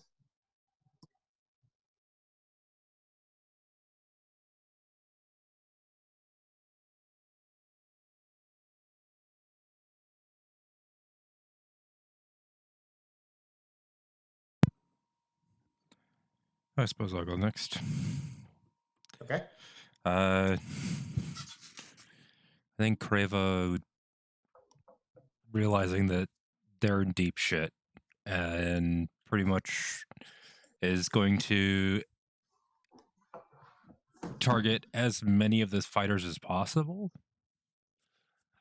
And maybe call out, if it's all right with the rest of the crew, call out to the other fighter wing and try and get them to actually focus on a couple targets. Maybe try and bring them down. Okay. So go ahead with that roll. All right.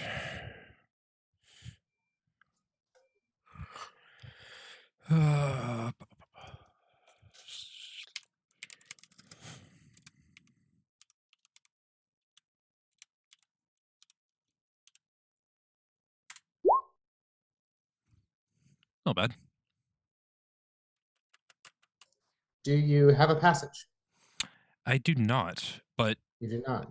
again, my character sheet isn't updated. So, Well, we need some of it updated because I imagine some of it's going to get important real quick here. Okay, so that is it was a focus roll, correct? Yes. So that is 3 hits, and you can apply the damage to the fighter. If you want to damage any of the actual heavy ships, though, you'll have to use a talent. And you say you triggered Jirac to add 3 more progress to this? If that's all right for everybody. Yeah. Okay. So do you want to apply the hit to a fighter, or do you want to spend a talent? Because at this point, if you do so, you can add 2 hits to a heavy ship. Because you'll have hit two things. Yeah. I'll go ahead and use my my heightened senses on that. So it'd be what? What? 4 fatigue? I believe yours. What is your heightened senses rated at?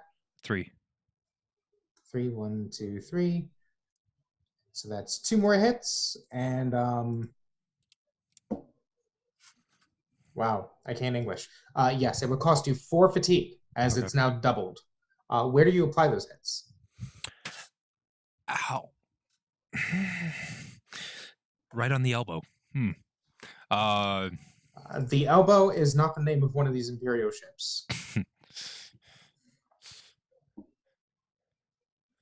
Okay. Let's go with the dreadnought, or one of the dreadnoughts. I think there was 2 of them, right? Yeah, sure.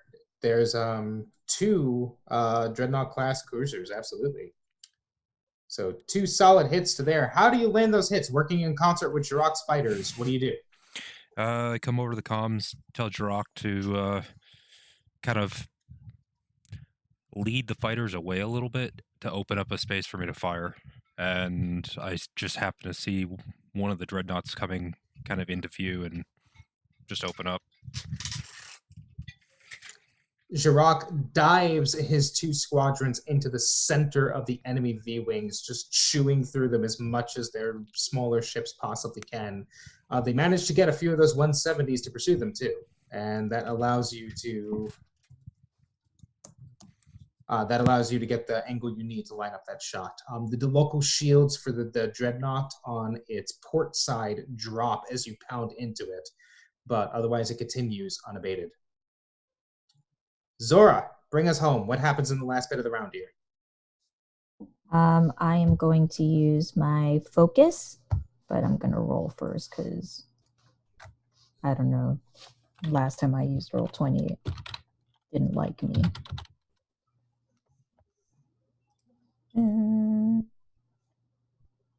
I mean, last time you used roll 20, you took us all to the dark side. Yes.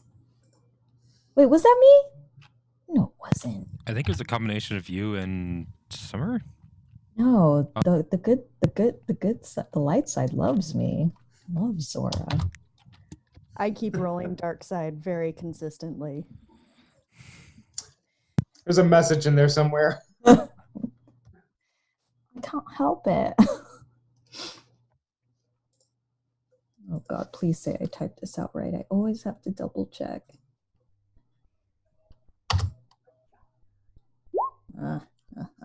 2 hits, or 2 progress that I see.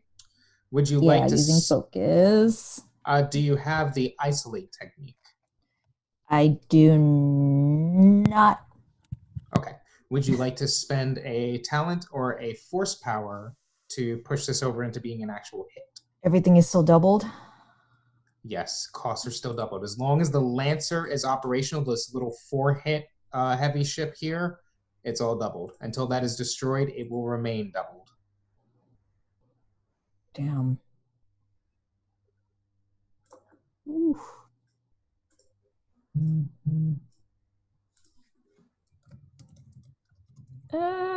You know what? F it. Yeah, I'll use a talent. Let's see. When we activate talents, it's usually just for that action, right? Like it doesn't like last per se. Aside from narrative effects, no. No. It doesn't. Well, I mean, like narratively, it can last. Oh. But like mechanically, it's when you trigger it, then the mechanical effect happens. So like Summer can use her enhanced power, and like the triggering of it mechanically is like landing like a really solid punch and like knocking an ATST on its ass. Okay. And narratively, Summer can then say like, and then I jump like 8,000 feet in the air with my super legs and escape danger. but mechanically that doesn't do anything because Got it's it. not part of the rule. Okay. Make sense? Yes. I am going to use my my new power, cloak. You got a new power. I do. Explain how you use cloak to land this hit. So I take a deep breath and just seeing all this chaos, all these being shots fired and just all this mayhem outside, I take a breath and I tap into the force and I just imagine the ship, our ship, just like in just a blink, just disappear. It's just, from the outside viewer, it's just a blink, but it's just somehow she's just channeling the force. It's like, don't let them see us. We are not here. And that kind of that lessens her, that lessens like the pressure like on the tractor beam, so she can use that offensively instead of like all for defensive. So she's kind of like rerouting that power into actually like swatting some of the fighters away. Okay, so I believe your cloak is rated at a 3, right? Yes, it is. 1, 2, 3. So that's 1 hit. And where would you like to apply the hit? Ooh, that is the question. Because you use the talent, it tactically would make more sense to use it on one of the heavy ships, because you have to spend fatigue to hit those, and currently that's very difficult. Gotcha. Okay. Yeah. I'll aim it at the same SG that Crava hit, or click. Sorry. As the Dreadnought takes another hit, because targeting computers suddenly just lose track of the Dark Horse. We shift to the perspective of Imperial gunners who are suddenly shouting and yelling at each other, trying to figure out where exactly you went.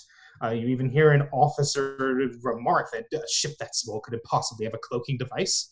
And then all of a sudden, it's being battered with the wreckage of the ships that they have destroyed before, and with asteroids and everything that you're just throwing at them with the tractor beam to pummel their shields. You can just hear a whoop of like, it worked! And that... Right, kid, don't get cocky. I just never used it, so I was just happy that it did. Oh, I shouldn't have said that. So... How dare you, Oni? With that said, the next round begins. Alrighty. So, last round. Well, hold on. You can go. Yeah. Do you have a plan for going first? Oh, I'm sorry. I was just going to mention that last round I realized that Summer had invoked a relationship with me, so I was going to request to go. Oh, you can go first. Go ahead. I have to add danger first, and then we'll get to that. Okay. Okay. You don't have to. I actually do, because things are about to get very bad for everyone. Mm-hmm. Oh, I just realized you use cloak. It would have triggered the balance of fate. Oh no, wait, we changed that. We changed that. I forgot. Even though I'm the one that instituted the change. So ignore me. Ignore me forever. Danger, everyone. Very bad. Let's see.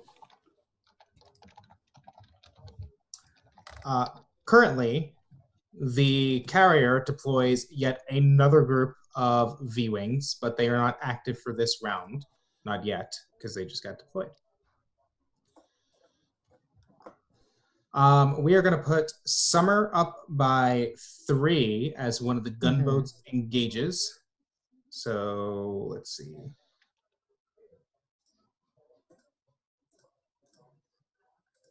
So that should be 12, I believe. Yeah. Yes, 12. So 12 danger to Summer as a gunboat swoops in and just heavy laser cannons chattering against the cockpit. Because it's a gunboat, it put you to 10. It gets to add 3 danger to someone else. It adds that 3 danger, 1, 2, 3, to Roach, to Kiala, who is also in the cockpit, struggling to slice into Imperial networks, and this is just not going very well. Speaking of not going very well, 1, 2, 3. 1, 2, 3. 1, 2, 3. Sparkfly at 10. And then let's see. 1, 2, 3.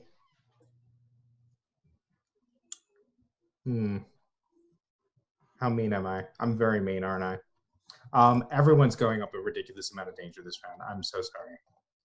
So 1. No, you're not. 2, 3. 1, 2, 3. And then because those are both gunboats, they both put people over 10. So 1, 2, 3. And 1, 2, 3. And then the big ships get to go. This is Jesus, what the fuck happened here? You locked push is what happened. I did. So let's see. That goes up by 1, 2. Well, that's unlocked this round, right? 4. It is. Until and the 2 things go. Until the 2 things go. Let's see. Yeah, I'm sure a lot of wards triggered here as well, too, so that would definitely help. One of the cruisers this time, instead of locking push, it locks focus. It will not allow any easy progress here. If you want progress, you're going to have to take danger for it. And the other cruiser...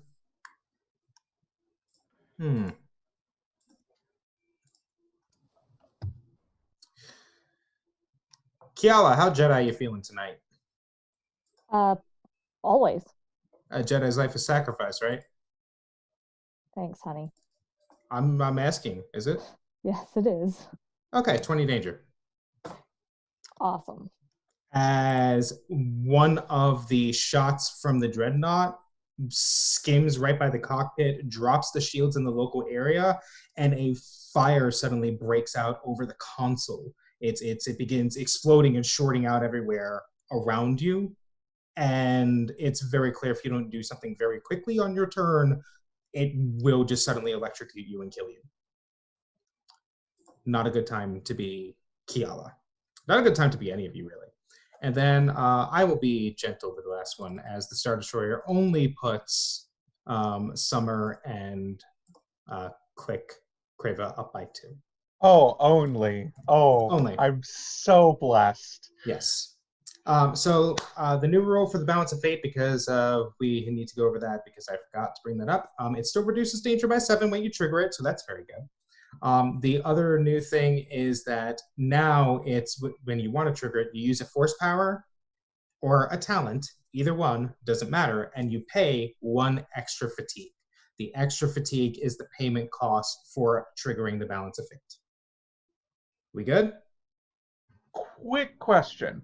Yes. So because of the thing that doubles the use of fatigue, if you have a talent, rated at 4 for invoking the Balance of Fate, would that mean you use up all 10 fatigue right away?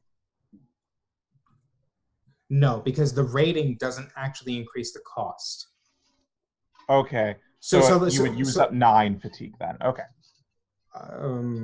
Because it doubles the fatigue cost. So if something normally costs 4, then it would cost 8 plus the 1 to invoke the Balance of 8. So that's my confusion. Nothing should cost 4. Spacer talents cost 2. Force powers cost 3. Oh, they always cost 3. Yeah, yeah. Okay. The rating increases the power level, but it doesn't increase the fatigue cost. Cool, There's a better bang for your buck. So gotcha. Okay. Yes, I'm sorry if that was not clear, but yes, its force powers always cost 3. Spacer talents always cost 2. Okay. Force powers have a max rating of 5. Spacer Talents have a max rating of 4. The cost in Fatigue never increases beyond that, aside from things in battle like this. Gotcha. Okay. Today Okay. I learned. All right, so we're all clear on how that works. I think so, yes. We snap the camera to the co-pilot's seat as the ship is unable to withstand all of the damage suddenly slamming into it. Kiala, your life is in actual danger. What do you do? All right, I'm going to need my more experienced co-players here to help me out, because What up? this I mean, I had a plan. I didn't know I was going to go from 2 danger to 20. So I'm going to tell you right now. Go ahead. Actually, players, this is not my job. Players. Okay. So your relationship with Summer triggered, right? Yes. Okay. So you can use that and then at a minimum drop yourself down to 15. At a minimum. I don't know if you have anything extra for that. And then my plan was to invoke the Balance of Fate on my turn, so you'll go down to 8 and you'll be fine. It's pretty Alternatively, rough. it may be worth it at this point to, if you're at 20 danger, to just push. You're already at a point where saving you may prove difficult, and people may be able to do that after triggering the Balance of Fate and seeing if compensate roles and other relationships work here. But remember, you still have the Phoenix protocol to fall back on. You can literally drop all of your danger at the beginning of next round. It does trigger the Phoenix, but it saves your ass and still allows you to do a big thing, a big heroic thing right now. See, and that's the thing, is that's a move that I haven't been present for before. But I don't. My problem is look at all of our danger. We can all of us do whatever we can to lower our danger, lower our danger, lower our danger. But if the best I can get mine lowered to is an 8, I'm still going to trigger the Phoenix protocol. I mean, and plus, if in one round, all of us went up an average of 9 to 10 points of danger, I don't see that us lowering it. I don't know. We've got to get the Lancer taken out. I'm trying to think, but this is. I am going to take out the Lancer, or I am going to try, because when you do yours, that invokes my curiosity of Kiala, and that, when I do Storm, will give me 8 plus Ionize, which will give me 12. Right. So I guess it's a vote. Then do we do Phoenix Protocol, or are we going to do everything we can to lower everybody's danger this round? Potentially, I can reduce 2 people's danger by 9 this round. 9? Yes. 9? 9. Oh, the other thing I was going to do is to cover the cost of Storm a little bit, was I was going to use the Fighter Wing to either add an additional 3 progress so I could get 15, or cover my danger back down if 12 was sufficient. Do note the Fighter Wing can reduce someone else's danger. When you trigger it, it doesn't have to be yours. All right, Noted. so I guess then the vote is lower my danger as much as possible. It didn't sound that. To me, it sounded more like if Summer can't get 20 hits total, Summer needs support to take out the Lancer.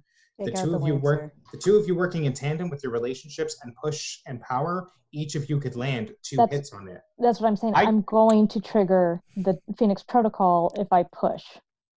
You're already going to. That's not true. The Summer said she would be able to lower mine to 8. No, that you could. If you spent your whole turn doing that and nothing but that. No, I could lower mine to 15. You could lower yours to 15, and then my triggering the Balance of Fate will lower yours to 8. However, I will, even if I use the fighters, I will only get 3 hits on the thing, so I would need Crava to then get the last hit, or Zora, or Oni, or something. Now, what could also happen, I know Oni's really good at reducing danger. I don't know Crava and Zora that well, at least for crew scenes. Not in a crew scene. Yeah. Summer actually has something for reducing other people's danger now, but it's for combat. Jacob, I can't find the document. Does isolate reduce danger per 1 success when it's rolled? Only on focus, though, and focus is currently locked. One of the ships Yeah. locked the focus tactic. Nobody can use it. Your Oh. only option to make progress is push. push. Okay. Yeah. So it doesn't matter. Yeah. So you can lower your own danger, or you can lower somebody else's danger, or you can storm. In which case, if you storm us two together, we can take out the thing, no Lancer. problem. And Well, that's Kiala my would be- problem. If I push, I'm definitely going to. I'm not. There's no way I'm going to get my danger down, even with everyone's help. Yes, you can, because if I reduce yours by 9, that I'll gets still you really dang close once the balance of fate is activated. I'll still be at a 14. 11. Yep, but then balance of fate would take you down to 7. Because once the balance of fate is triggered this round, it'll reduce an additional 7. So you would shed a total of 16 danger. Just from Oni and the balance. You actually can push and still be saved. 23 Okay. minus 16 is 7. Yeah. Math! Who knew you'd use it in tabletop? Wow, a game with dice and other things using math?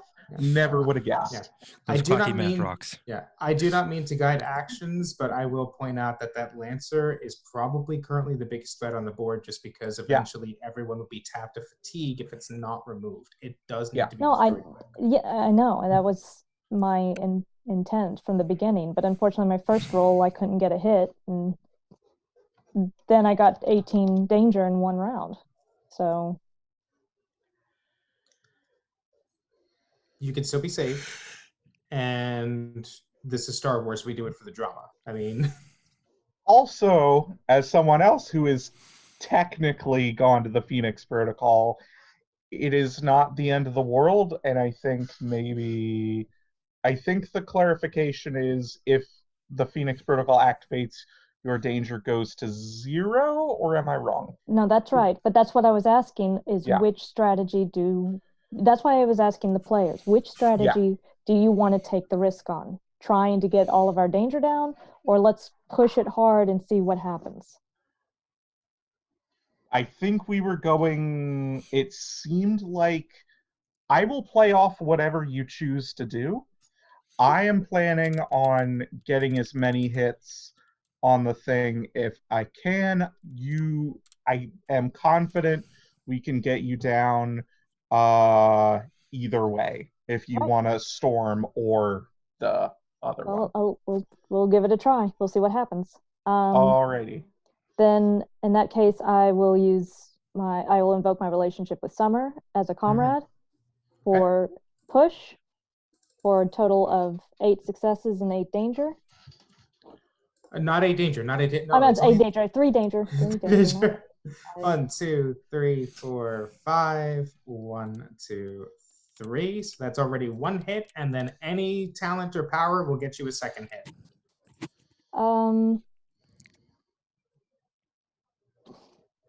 I do have a really cool idea, but What's I think your I'm cool gonna idea? Do it. I'm telling you, you're gonna need to use it, because remember, you have to spend the fatigue to actually hurt this ship anyway. You have to use a power. Right. Well, I do have a new ability called Contacts. Interesting. It's only a rating of 2. Okay, so 4 fatigue, but that will give you the hit. So let me describe what's happening to Kiala first, and then I'll explain the talent. So this this incredible surge of energy is just threatening to fry all of their systems and to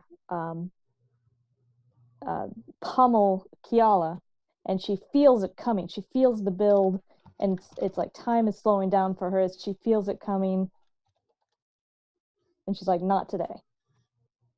And she manages, her fingers are flying in a blur, and she manages to activate emergency systems, deactivate others, literally rerouting the circuitry to stop it from burning anything of importance. The calf maker is fried. I'm sorry, guys. It's going to be bad calf for a while. Summer doesn't drink calf anyway. No! It's always been bad calf. But she has also stumbled accidentally with all of this rerouting and multitasking and getting into a Zen-like state of slicing. She has accidentally tapped into one of the gunboats, one of their enemy ships. And its targeting system is mysteriously locked on the Lancer.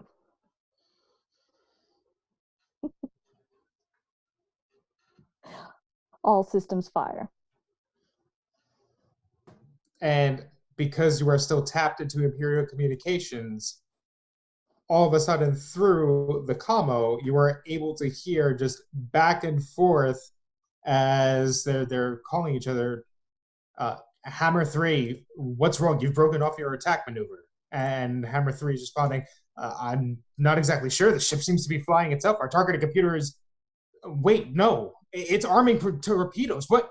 And before anything else can be said, the torpedoes on the Ark launch, and just a flurry spread into the Lancer. The Lancer is normally very good at picking off these types of things because it just unleashes a hail of laser fire, but it's not expecting it from this angle, and it's not expecting it from one of its own ships. So before they can get point defenses in place, torpedoes pummel into this little frigate. The shields drop entirely. It overwhelms them, and poor Hammer 3 is now being pursued off by one of its own fighters. They think it's a traitor and are now trying to hunt it and shoot this Imperial pilot down.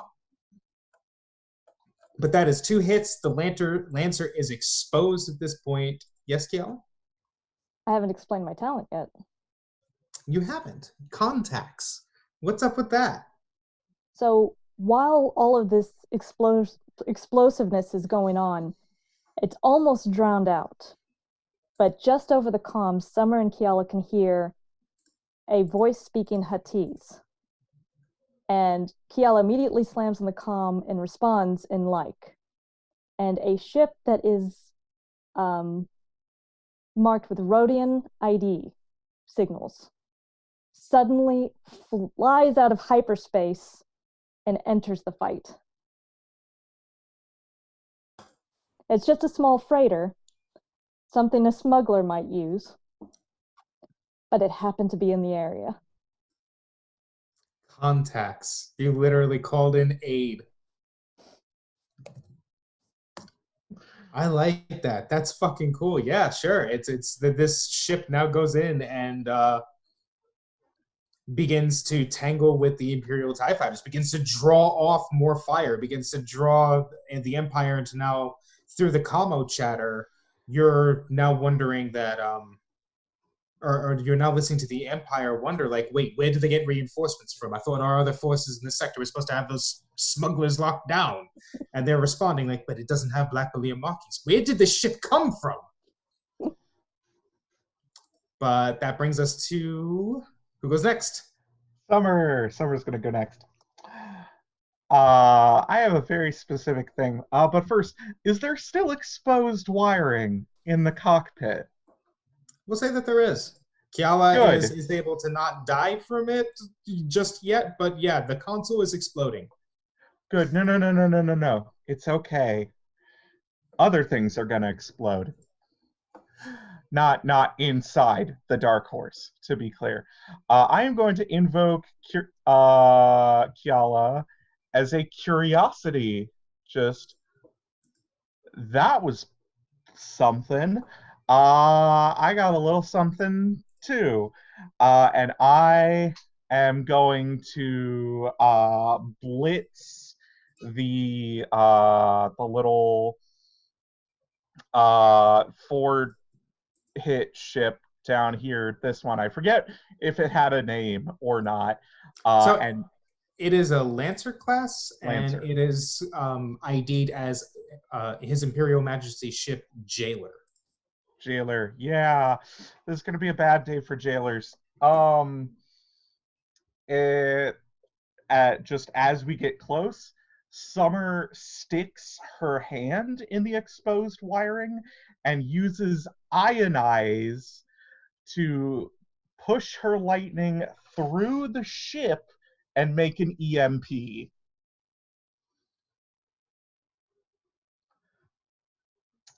And I do believe. Holy shit. Okay. Let's see. And that should be so that's 5 plus the 3 from Storm is 8 plus 4 more from using the talent is 12. And then I really want another hit. Are we okay with using the fighter wing? Also, I am invoking the balance of fate, by the way. By the by. Balance of fate invoked. Everyone's signature drops by 7. Are we cool with me using the fighter wing for progress? Cool. I am going to use the fighter wing. Say the fighter wing comes in like with the distraction of a huge fucking lightning storm came out of this ship to go and shoot this one of the 8 danger ones, 8 hit ones. Okay, so the Lancer at that point, its shields are dropped. It's desperately trying to hang on. It's unleashing salvo after salvo after salvo to try and fend off any further assaults against it. And then it gets struck by lightning, actual legitimate lightning emanating out from the Dark Horse at this point. It overloads the ship. On the inside, Oni, seeing the display through a tactical readout in engineering, sees through your familiarity with ship construction the reactor overloading seconds before the ship starts to show the cracks on the outside of the exterior hull, and then it just tears itself apart from the inside. The explosion it births launches several fighters off course, slamming into asteroids, scattering Imperial forces in the area. It's gone. And we'll say that Jirac uses that extra bit there to sweep in, taking the confusion in place, and lays in with as much firepower as their little fighters can into one of the dreadnoughts as well, adding in the damage and then skittering away into the distance as Imperial fighters quickly zoom in on their tails and try and chase them off again. But okay, the fighter wing has been used. Yes? Can I have one just teeny weeny bit of narration? I was just going to say, as maybe Summer pulls her hand out of the slightly fried console, just a little, just only really Kiala can see, but the black veins from Korriban have maybe come back just a little bit. Mm-hmm.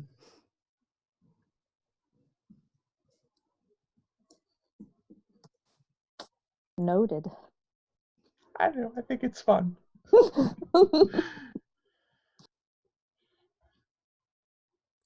So the Lancer was the little 4-hit one that was giving you the constant barrage here. It is destroyed. It is gone, which means everyone can go back to using their talents at normal fatigue cost. Yes. It doesn't cost double anymore. That ship is knocked out and stopped adding all that pressure to the crew.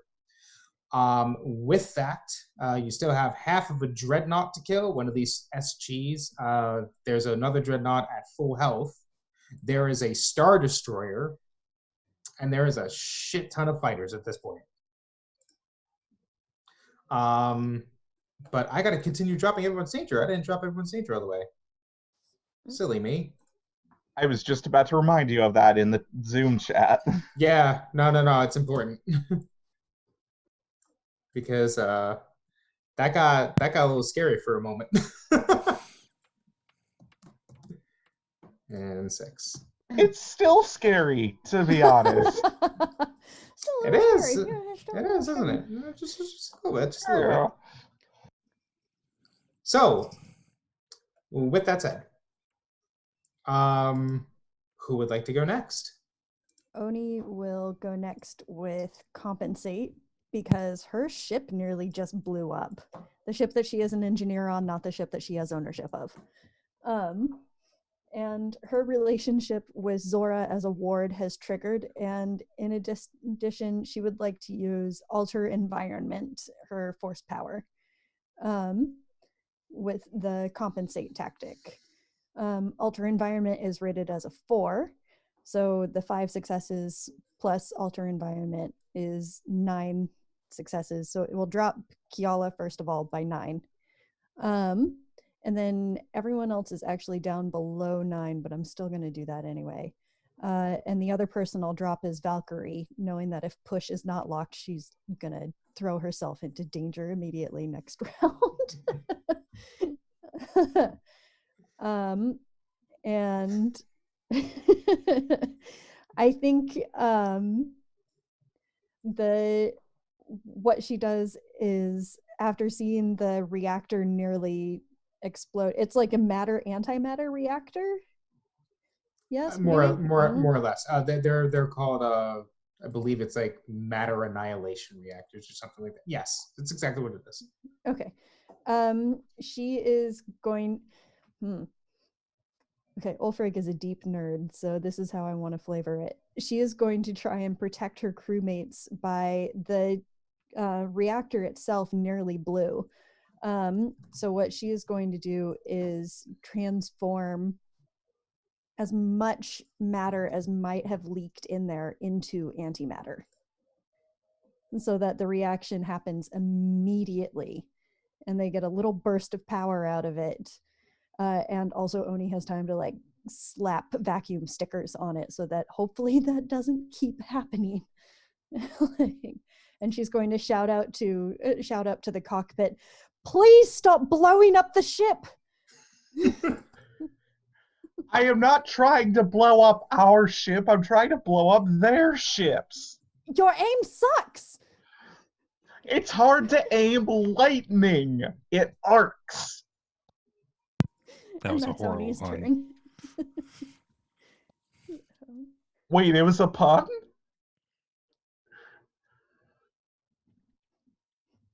I don't know. Lightning arts? I don't know. Lightning arcs. I don't get it. I don't get it either. Neither do I. Moving on. But yeah, that's Oni's turn. That's Oni's turn. Oni saves fucking Kiala's life and everything else. Holy shit, that was intense. But hey, we still have Zora and Crava to go here. The force is flowing as the balance of fate is active. What do you do? You got anything, Kippa? You can go if you want.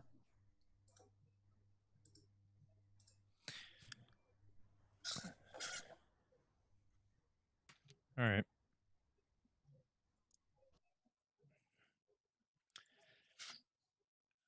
Crava is going to invoke her curiosity with Summer after seeing lightning just emanate from the ship, and is going to kind of channel that, like, what the fuck moment, and just use that to kind of focus on, I should say that and her sight to focus on knocking out the rest of that dreadnought. Okay, so are you pushing? Yes, Okay, so you're going to go back up to 10 danger. that's fine. Okay. So let's see. 1, 2, 3, 4, 5 plus 1, 2, 3 plus how much is your sight rated at? 3. 1, 2, 3. Go ahead and roll on the balance of fate for me. That's Give me a that D6, D6 right? roll. Yep. Dark side, dark side, dark side. Nope. No, and yes, I'm sorry. Oni did too. I forgot. I forgot that Oni did too. So it didn't change from Creva, but let's see if Oni. It went up. So actually, your fatigue cost for this power is 1 less. Creva. Oh, cool. The light side begins to flow Serenity. as you fight back this Imperial tide, this overwhelming wave of steel and oppression. And shit, you're coming out on top at this point.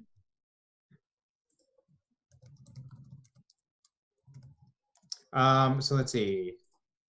Did I calculate? How much was it rated at? It's a 3 rating plus the 5, so 8. And pushing is another 5. I forgot where I moved it. I just need to know what your talent is rated at. Talent's rated as 3. 3. I'm just gonna put it to 15 then, and we'll call it 3 hits. Okay. All right. So 3 hits to the Dreadnought. I'm assuming the SG that's nearly dead. Let's do 2 on that, and maybe I missed the Dreadnought, but one of the bolt flies past and hits one of the other ships. I'll let you choose which. Yeah, we'll say that it starts tacking on danger to the other Dreadnought as well. So that starts to soak up some danger. But it does expose you, and through the chatter, you are able to hear Star Destroyer Exonerator begin directing fighter wings to knock out the guns on that damnable freighter. And that brings us to Zora. Okay. I'm going to invoke my relationship with Creva, or Click, as my ward. And I am going to, are we still in the round where one of the tactics is? Focus is not usable. Okay. I'm going to push. And I'm going to use the shatter point technique, which is what I added on. Yes. So that doubles your successes, doesn't it? I believe so. Wait. You believe so? Was it 5?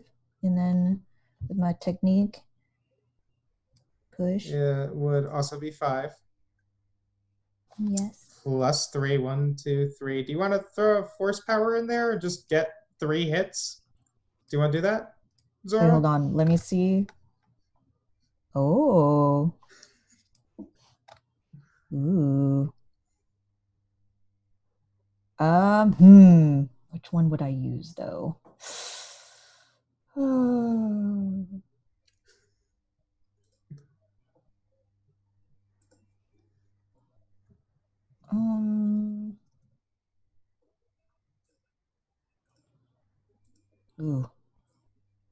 Mm-hmm. What's lowered? Is it one fatigue is lowered for using force talents, right? For all powers. All powers now cost 1 less fatigue. So spacer talents only cost 1, force powers only cost 2. Oh, sweet. Yeah, I'll throw one in there. You're throwing in there? Which way are you going to throw? Combustion. Combustion? Which is rank 4. Yeah, fire it's and rank lightning. 4. 1, 2, 3, 4. Okay, 3 hits. Where are you dropping them? I'm dropping it on that. Ooh, I see that SG with those last 2 hits. You taking it out? Yep. Get it out of there. And you still have 1 hit left. Where would you like to put it? what's the SG open option to lock? Yeah, let's add another hit on the Other SG? on the SG. Yeah. All right. So one dreadnought class heavy cruiser goes down. You destroy it. How do you do so? These are long, big warships. Yeah. So Zora at that moment is just, it's, I guess, with the force, with the balance of fate in place, and she's just, I guess, in this really calm state, and it kind of affects how she's viewing, like, how she's reviewing the scene, and to the point where everything is, it's just so crystal clear. And with the force, she can almost to the point predict, like, if she throws the God words, the tractor beam this way, and like uses the combustion to blow up certain debris and channels this way, and these certain hits, that is what it's going to take it down. And so all of that just flows through her, and she just does it because she knows it to be true. Like, she knows that is what it's going to happen.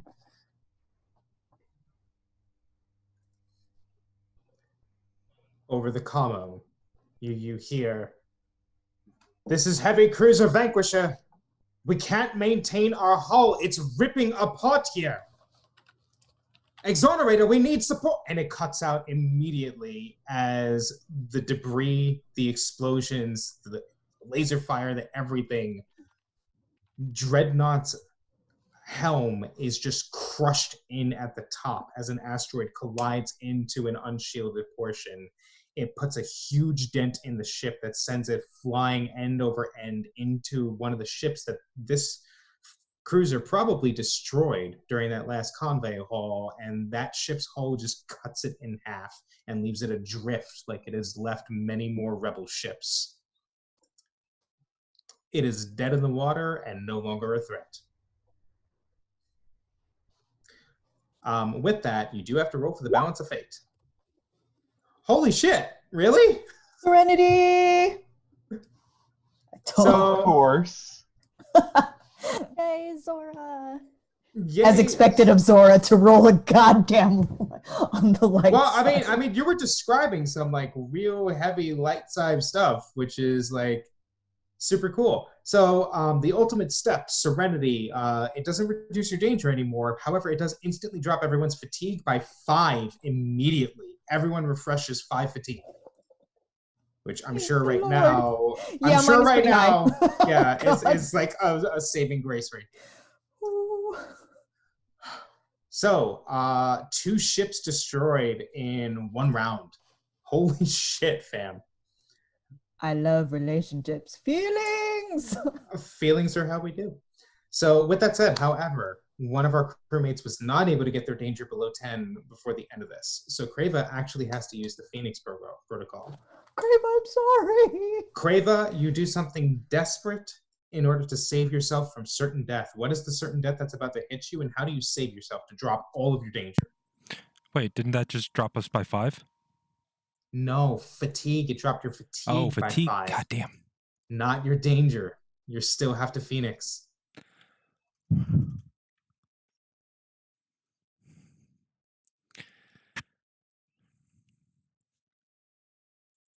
Shit.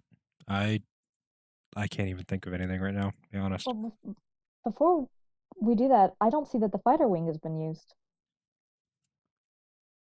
I refreshed it. It was used. I used it. Yeah, Summer used it. I'm sorry. I can't.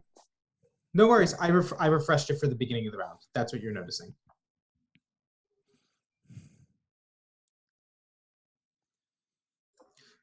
So, with that being the case, then, if you'd like, I can go ahead and narrate it. Please do. I'm drawing a blank.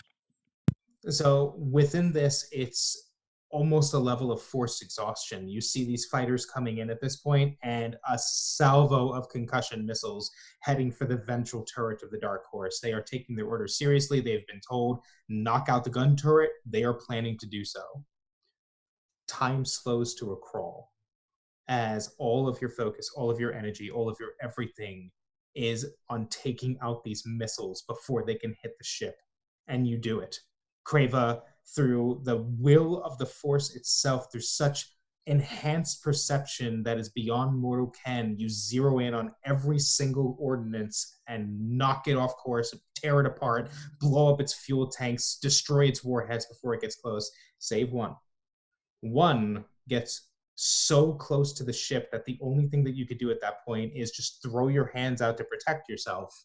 And as you do, it veers off course just enough to slam into the shields and not into the gun turret, killing you. You don't exactly know how, but you get the distinct sensation that you made that happen.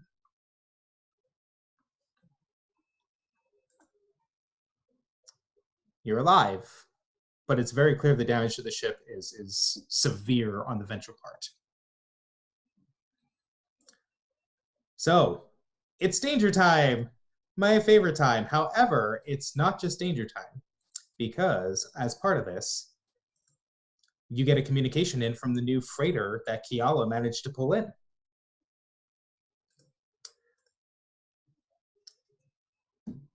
Kiala, I never thought that we would be hearing from you so soon.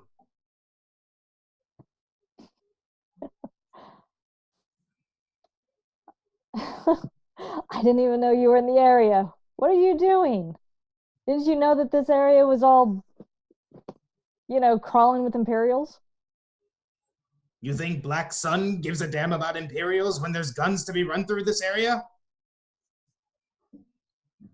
Well, I had to save you a few. I guess. Well, let's consider ourselves even at this point. Tell your crewmates that Zarbi Chogo, captain of the Fearfic, is at your service, for now. I owe you one, Zarbi. Thanks for showing up. To put a couple of bolts into these bucket heads, it is my pleasure. Kama goes dead, and currently, working together in tandem with the Fearfic is going to count as an extra reinforcement. Batteries. Now, instead of having to use a talent once per round, you can trigger this instead, and if you've gotten a hit on just a normal roll, it will add the hit to a heavy ship. You don't have to use a talent to do it. Another communication comes across to the entirety of your ship.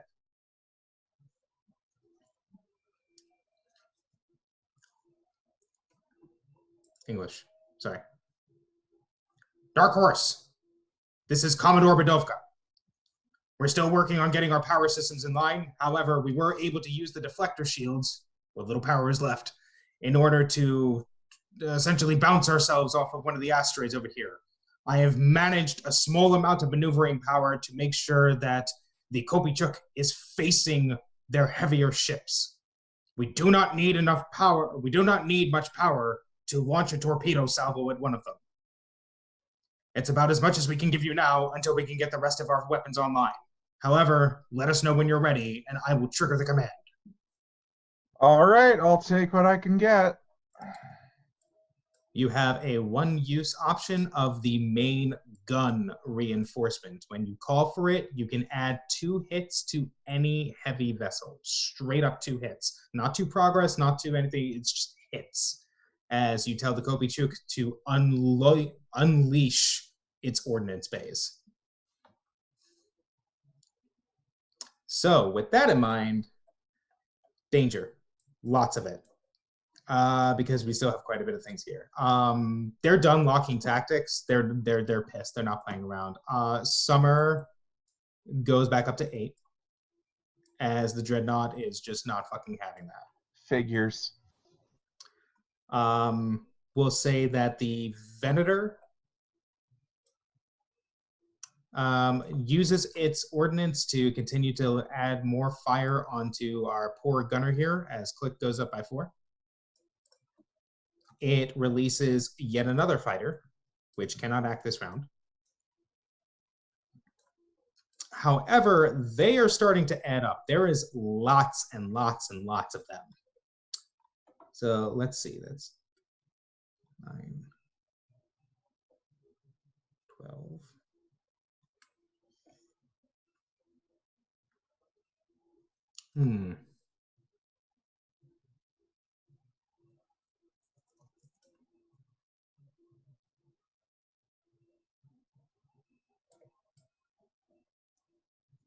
Engineering and sensors, it is a bad day. I knew I didn't like that face. As both of you shoot up to 13.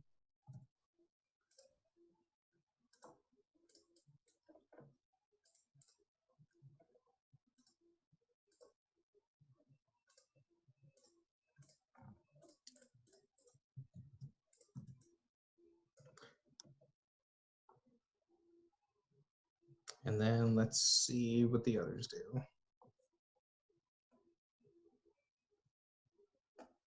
We do 1, 2, 3 for Summer, which I believe refreshes your fatigue even more, correct? That puts over 3, so 1, 2, 3 as click goes up.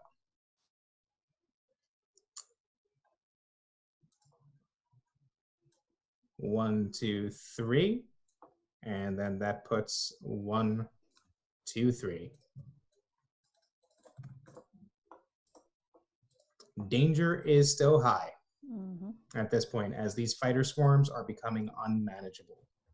However, you now have an overwhelming amount of support to throw in here to be able to start taking them out. Your fatigue has refreshed, so most of you should be able to go very hard on your talents.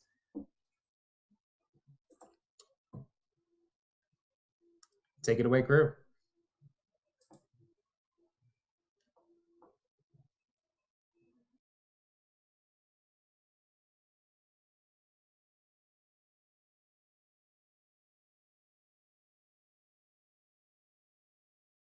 I guess I can go first, Oh, okay.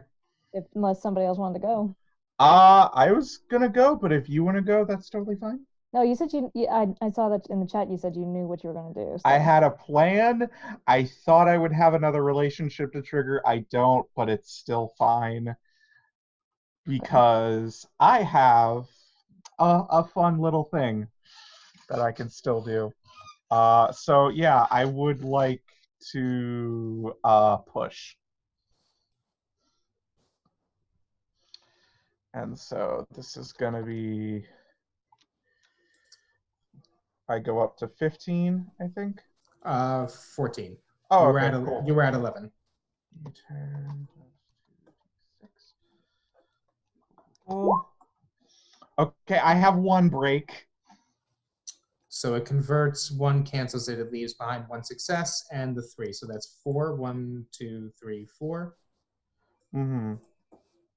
Would you like to use a power? Here's the thing I am gonna do. I would have preferred to use this with a relationship, but I really want progress. Oh, actually, I can still get 3 hits out of this. Hold on. So I have let go, which lets me use 2 powers at the same time, as provided they are locked for the rest of the scene. Now's the time. Yeah. Also, I was going to, at a minimum, use the fighter wing. So that would be 3 hits.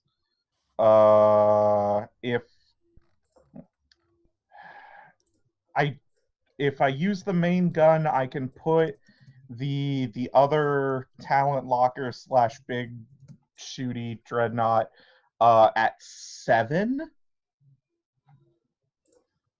If 7 hits? No.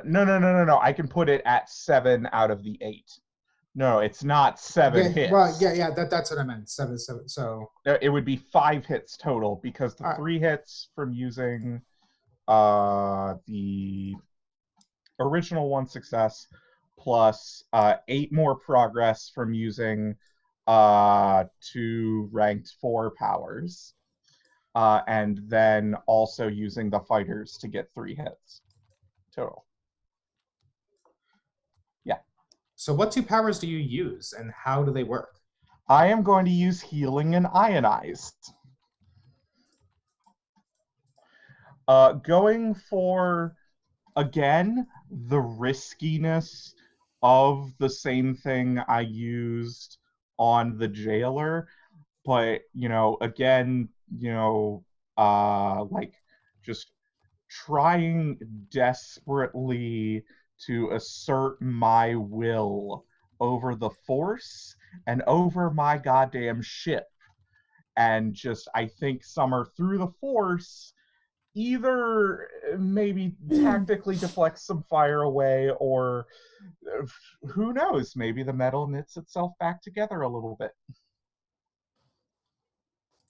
Yeah, I like that idea of healing being the thing that keeps the ship good together. That's super cool.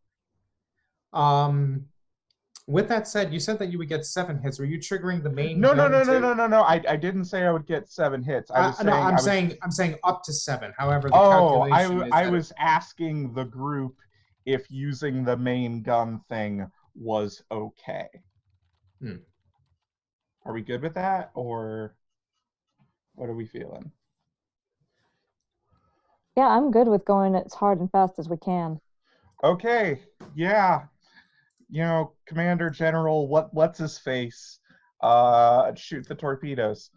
Commodore Bedovka. Yeah, that guy.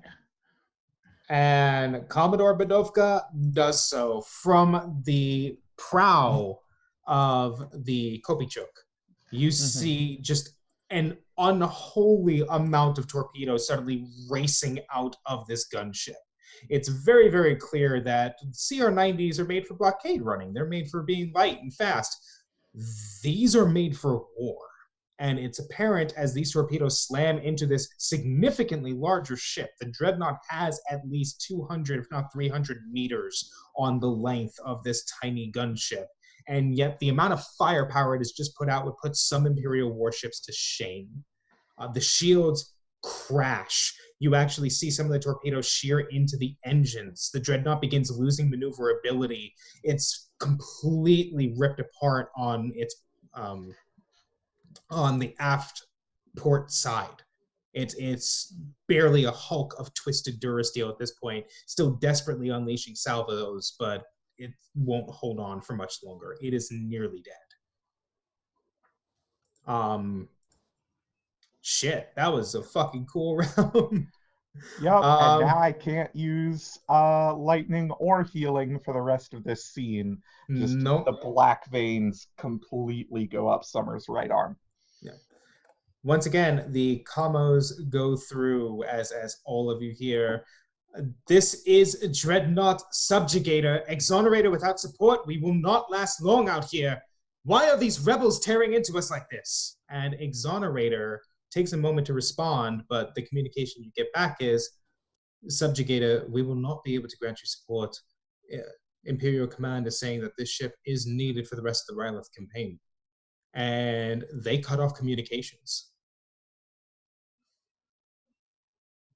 You hear the captain of the Subjugator screaming into the holocom the entire time at realizing their ship is being left to die.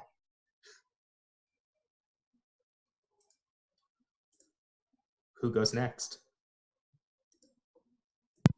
I think I will. So, Crave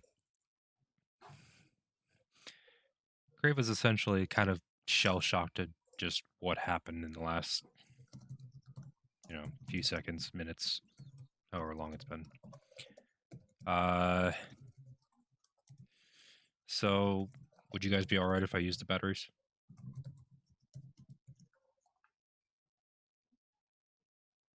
Okay.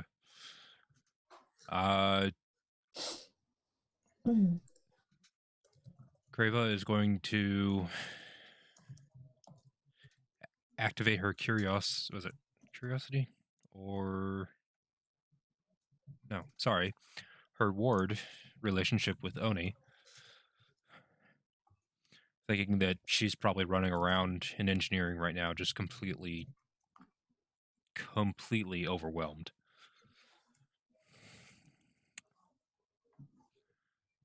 Uh,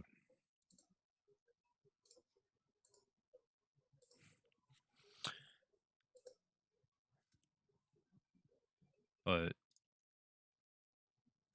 she's just gonna push and go, okay, these guys are fucking with us, so I gotta hit them back with all I got. You're pushing. I'm pushing. 13 danger. Okay. So that is 1, 2, 3 plus your relationship. 1, 2, 3, 4, 5. That is 2 hits, and you're using the battery, so you don't have to spend the fatigue. Correct? Yeah. Okay. I'm Can I- assuming you are. Yes. Good. I was gonna say adding a talent would negate battery, right? Yeah. Adding a talent. The point is either batteries or talent.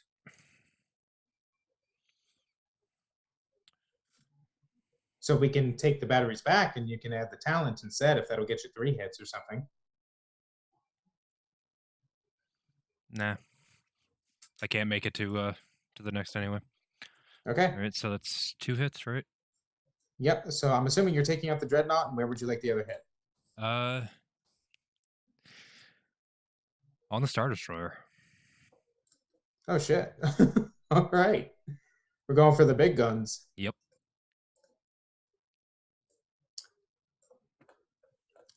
So how do you take out the dreadnought? She's just gonna kind of lay into the. She's gonna get back into her turret and just lay into the dreadnought with all she has, and not stop firing until it's nothing but bits of metal floating in space. The fear effect lines up alongside the dark horse, and it also works in tandem with you at that point. You see its own double-barreled laser cannons chittering away and tearing into the weak and exposed exoskeleton of this dreadnought. And Subjugator is just overwhelmed by this amount of firepower. You see holes go through the ship, tear out through the other side, and the ship's reactor goes critical. It tears itself apart in a desperate explosion. You see that there were some escape pods that even launched, but they were not quick enough. The fireball consumes them as well.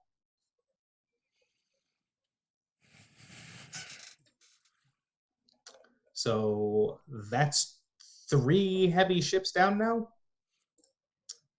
And everyone's still in a lot of danger. A bad amount of danger, actually. Summer, we actually forgot. You need to roll for the balance of fate, too, because you got to give me 2 rolls because you used 2 powers. Okay, yeah. Let's see what okay, cool. So it stays on at the light light side. It stays at the light side, and that means that everyone's fatigue cost is reduced. So for the sake of time and battle at this point, with everything tapped out here, you see that the Venator begins to push itself away from the asteroid field. It is very clear that not only are they abandoning these Imperials to die, they're abandoning their own fighters at this point. Only a few of them are actually recalled in order to get back to its hangar bay, because most of these do not have hyperdrive capability.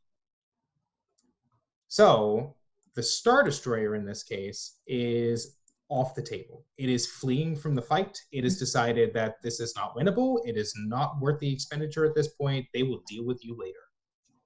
The Exonerator is moving to escape. With that said, everyone is still at a ridiculous amount of danger.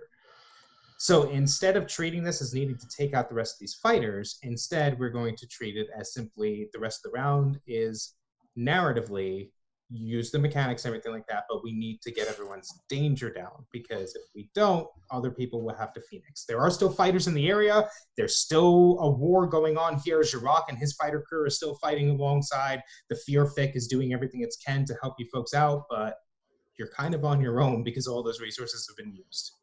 Okay. So am I clear that we're not adding progress to the tracker anymore? It's basically either maintain or compensate, drop danger as quickly and as much as you possibly can. Good? Yep. Okay, good. Who would like to go? I can go next. Okay. My relationship with Summer triggered because she is my curiosity now. And I am going to compensate, shockingly. And I would like to put the power Mind Trick on top of that to reduce 2 people's danger by 8.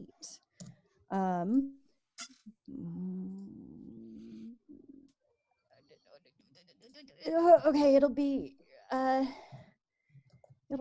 Roach and Valkyrie. Like, I feel very torn about this. I want to reduce everyone's danger by 8, but I can't. And I think what Oni is going to do is boost the comms, and she's going to reach out to the fighters, and she's going to say, "You've seen how you're treated by your own people. With us, you have a chance to live. Surrender. We'll offer quarter."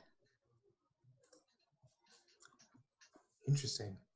And the mind trick is just going to throw that suggestion in there just a little bit stronger. If anyone's on the fence, it's going to try and nudge them towards, yes, just go ahead and surrender now, please. Okay. I'm sorry, you said it was Zora, or I'm sorry, you said it was Click and Roach? Mm-hmm. Click No. and Roach. Sorry, Valkyrie and Roach. Valkyrie and Roach. Okay, so reduced by 8? Yes.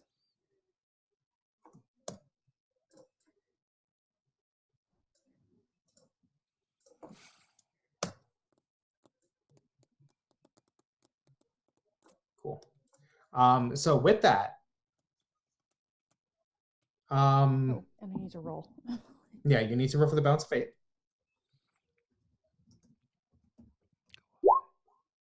Stays where it is. Fatigue costs are still reduced. So with that said, your message does get out to some of these fighter squadrons, and you actually see several of them start to slow down and stop the battle. Not all of them, however, and suddenly, where before they were fighting you, now several Imperial squadrons are fighting each other, as there are several people or several squadron leaders that clearly want to surrender or want to say, like, yeah, we're done with this. Clearly, our mothership abandoned us. And the others vehemently declare them traitors. How dare they turn against the Empire like this? Have they no loyalty, these craven dogs? And now there's a furball between them. There are still a few Imperials that are fighting you folks, but now there are a few more that are defending you as well. It's a very chaotic agreement. So what happens next? We still have 3 players over danger, and if Click is not reduced below danger, that's not good. Kiala will go next on this one. And she is going to be using compensate for Click.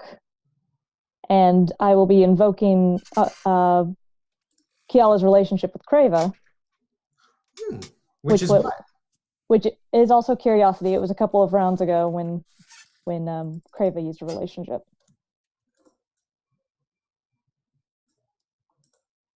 Well, I used one last round too. Yeah. Oh, well, sorry. Yeah, because it has to be that round or the round after. So you're still good. You're still good. Okay. So how do you save Creva? So the shockwave of the ships are still exploding out there from Summer's incredible amount of damage out there, and Kiala's hands and mind are still a blur as alarms are coming in from every which way of the ship, and sensor readings from blaster fire and missiles and all kinds of torpedoes flying every which direction. And she realizes that, even though Zora is doing everything she can with shields, the targeting bay, their gunner, was still vulnerable, and the shockwave was headed straight for her. And there was only one thing she could think of to do as she tries to slice into enemy ship fire to try and retarget it, but she's just a split second too late as everything is launched. She slams her fists down on the console, and just an overwhelming amount of power surges through her. And she realizes what she has to do. And as that shockwave from the explosion is starting to expand in a halo, she targets it with Tutaminis. And she redirects that halo of amazing electrical power and firepower. And it arcs around their ship, right around the area where the gunner is, and blasts it out that direction. And all of all of that blaster fire and all of those torpedoes that were targeting the weak spot of their ship are suddenly blown away.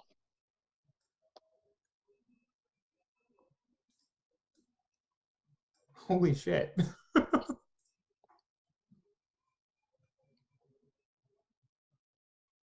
Oni, Oh. you're muted.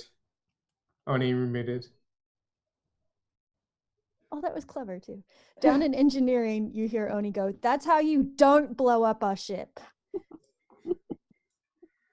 And sure enough, yes, through your efforts, you managed to save Krava's life from a power overload that absolutely would have killed her. So that's Jesus, 5. you're... I'm Mhm. sorry. Go There's ahead. 5 for the relationship and 5 for the Tutaminis. And an extra 5. Okay, yeah, sure. 1, 2, 3, 4, 5. Just, yeah, all the way down. However, you, while saving Krava, both Zora and Oni are still over 10. And Zora goes next. So Zora, what do? Do you save yourself or do you save Oni? I am going to compensate.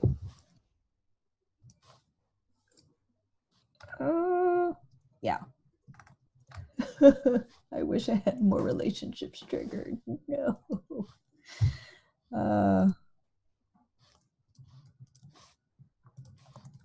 Okay, let me first roll this. I have so many screens. Stop it.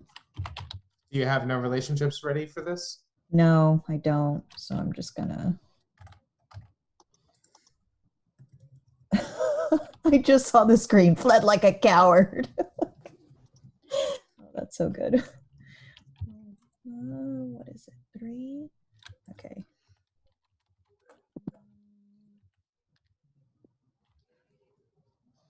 Is that right? Is that right? I don't know. This is very tense. I hate pressing the enter button when I roll on roll 20. Okay, so that's 1. You can use a power. You can use a power. As long as you have a power, any power, it will reduce it below 10. Okay. Yeah. I will use my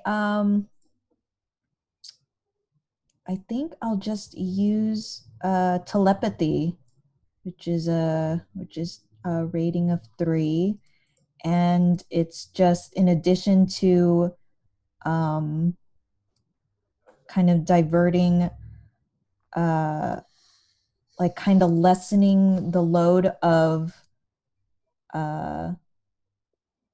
because I've been pushing the tractor beam really hard, but now that it's kind of lessened, I've really like kind of toned it down a bit. So hopefully that helps like Oni's part in keeping like engineering in the ship okay, but also kind of just trying to maybe for any of the any fighters or ships in range, just kind of like speak to them just through their minds, and just like if you for any fighters to spare, please can you send some fighters for like a defensive flank, especially in like the front and the engineering section of the ship, like some sort of like formation for any fighters that you can spare.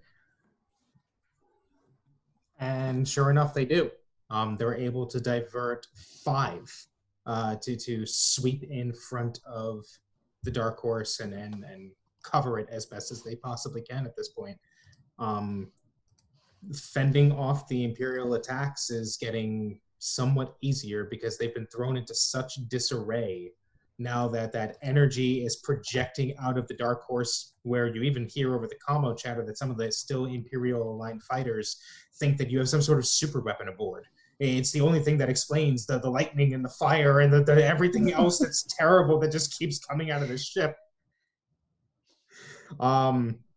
But the rest of the Imperials at this point are just, they're done. They can't stand against the fact that their own fellows are turning against them. They can't stand against the fact that the Dark Horse has single-handedly destroyed several large warships. You actually see lights starting to come back on the outside hull of the Kopichuk, and realize that its power is slowly being restored at this point. The fight is not in their favor. The ambush has failed, but Zora, you didn't save yourself.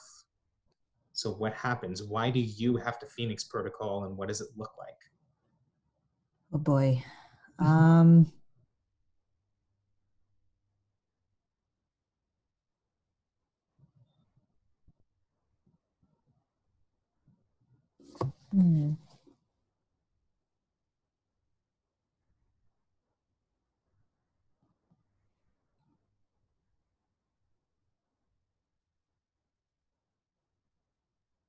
Is there still like shooting going on? Like I realize, like I know a lot of ships have kind of like just went by, but well, it's a fighting withdrawal. So yes, there is still tons of fire in the area. There's still missiles being launched. It's still a war zone.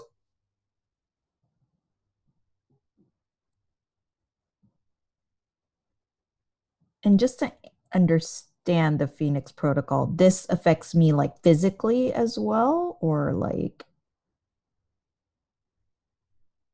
why are you muted, Jago? I can't. I don't have the force to hear you. It's just a game. So the Phoenix Protocol is up to you. So it can either be that you say like you take an injury of some sort, but you're still alive. Mm-hmm. It can be that it's some type of a different injury, an emotional injury or a mental injury or something like that, that affects you deeply and therefore makes you kind of like draw inwards, and that's why like you save yourself, but you're clearly vulnerable to something else later on. It could just be a desperate action that exhausts you. Something that like you throw your all in to save yourself and so you're alive, but now it's just you're so tired and you're so drained and you can't muster the energy to do that again. So it leaves it narratively open.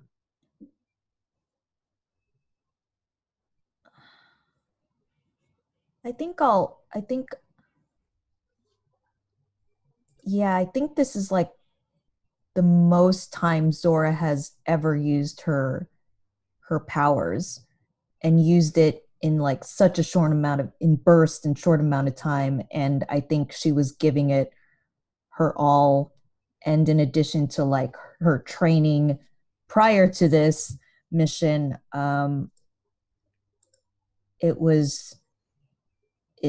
was just kind of the last straw. That was like her last like attempt in trying to make a move here, but her first instinct was never to just save herself first. It just went straight to her comrades. So I think just out of pure exhaustion of the force, it's just a tap out. She just cannot function anymore. Zora collapses onto the deck. It's that her fight is done here as far as she is aware or concerned. With that said, though, the Empire here is in a full rout. While damage has been taken, and it's very clear even the crew did not escape this unscathed, at the very least, this was an ambush point for the Imperial Navy. They were waiting for any other ships that came through here.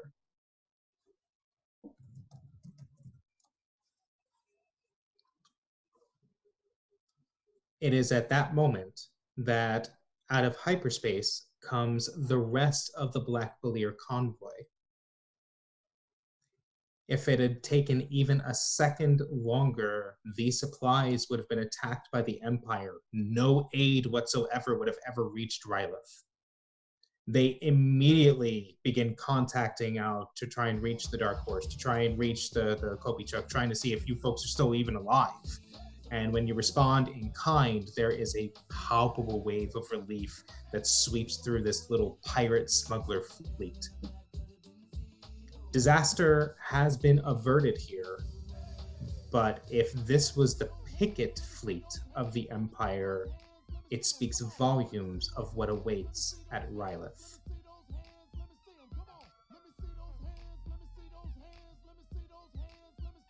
Kiala gets on the comm one last time, sends a message to Jirok. That one's for our friends. And then she turns to Summer and gives her an odd look. And, you know, when I used Tutaminis just then, I'm not entirely sure that was Jedi control.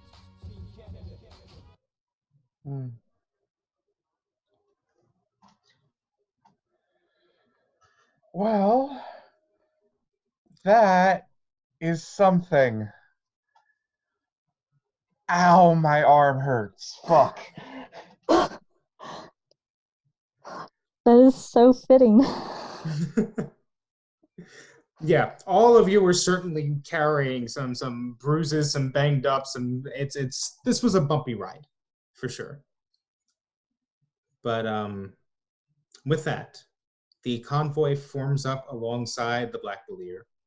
The Dornian cruiser Kopichuk takes the lead again to start moving through this area. But after a moment, you get a communique from Commodore Bedovka. Dark Horse, are you still reading us? We are. Somewhere in the depths of the ship, you just hear Oni mutter over internal comms. If they give us any shit, I am crawling over there through space and shooting them myself. We're reading you. Your assistance throughout the battle is immensely appreciated. If these are the types of fighters that your rebellion has, then perhaps you do actually have a chance. If all of them are like you, at least. I hope they are. If they are not, we will make them so. I will be making sure that Dornian High Command gets a report of the battle here, so they see exactly the type of people that we are working with.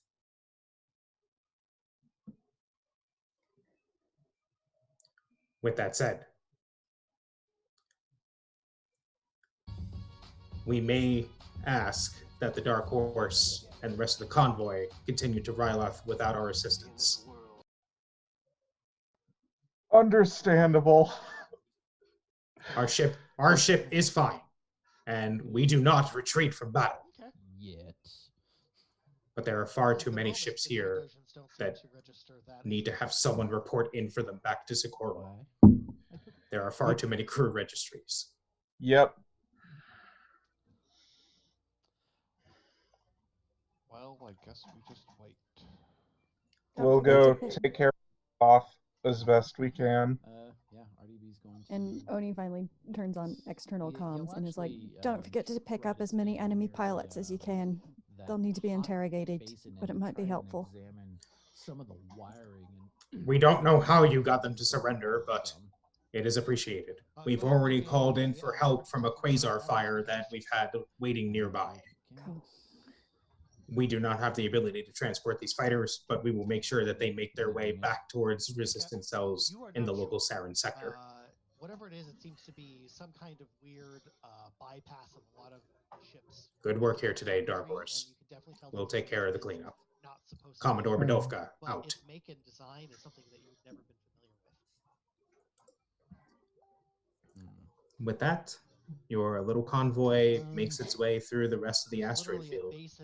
You drift past the destroyed wreckages of those that came before, but now mixed amongst those hulls and shelled out corpses, you now see Imperial ones joining them. Two dreadnoughts that didn't stand up to a tiny light freighter, a lancer that thought it could take you on, several Imperial squadrons that are now either somewhat allied to you or left adrift.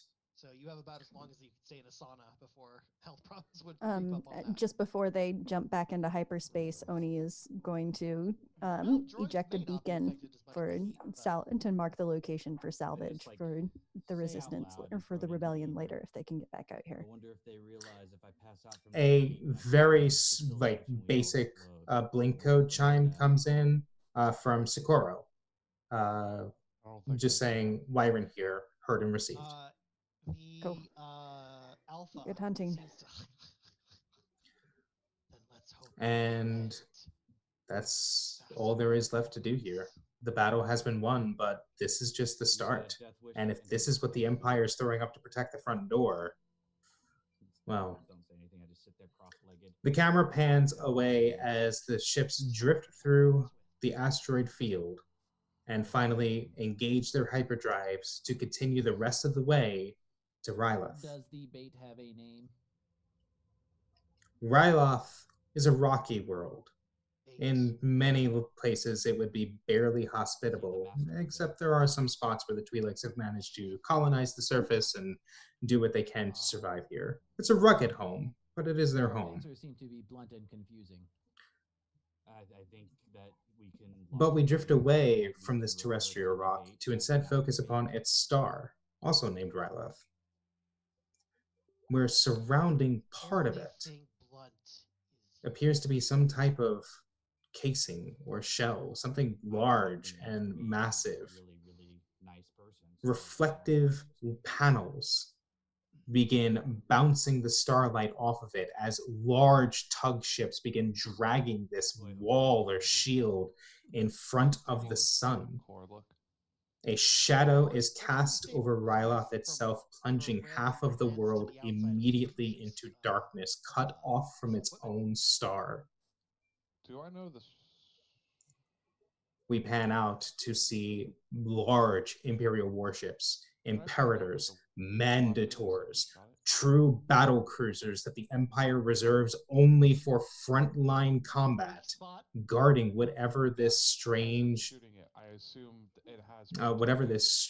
device is. But barely perceptibly, we can see the star darken slightly. Its light not as bright as it once was. Its energy nowhere near as fluctuating. Half of Ryloth is shrouded in night, the other half burning day, and the Empire is making it very clear that they can move even the stars against people that have upset them. And that is where we will end. It's all good. It's great. I won't do it. So, with that said, we are going to wrap up here on our wonderful Hyperdrive crew. Let's go around and give our crew one last chance to introduce themselves instead of the characters that they've been playing. Where else would we be able to see you online? What types of projects that you would like to plug or support or just throw some love to? Oh, no, it is. And your final thoughts on the session tonight. Let's go ahead in reverse order. We're going to start with Summer. Hi, I'm Persephone. You can find me at Persephone Hime on Twitter and also in the Welcome to the Party Discord. Also, soon, TM, back again on twitch.tv/The Bardic Knock on Sundays, doing Before the Crimson Storm, a One Piece D20 RPG where I am a 12-foot tall anime pirate lady. Also, on the session, we all would have died if you didn't pull the thing away. Holy fuck. Like, I think we figured out what our worst scene is. my only solution right Did now you? is shoot the fucking engine. Maybe blow it up like to our the- collective the only worst option that we scene. have. I don't know. Yeah, exactly. Or Honestly, it was shoot meant to be an past extremely me. hard fight. It was not meant to be one that you win in a stand-up drag-out fight. So actually, the crew did very, very well here. Wait, we weren't supposed to win? There are plots within plots. Anyway. Okay. But it was certainly something, and I liked what everybody did. Everybody did lots of cool stuff. I liked the cool Phoenix Protocol things Crava and Zora did. Yeah, good shit. Indeed, indeed. Let's go ahead and introduce the player behind Crava. Hi, I am Sorkia. I play Crava Australis. You can find me on Discord at Sorkia. You can also find me over on the Venturemans channel, where I'm. It will either be next week or the week after. I will be playing as a guest on their show. Do I get stopped along the way? Still haven't worked out when, but it will be next Wednesday or the following Wednesday. That's the twitch.tv/the Venturemans. And I don't think there's anything else I'm working on other than Monday nights. I help to produce the side quests here on Welcome to the Party.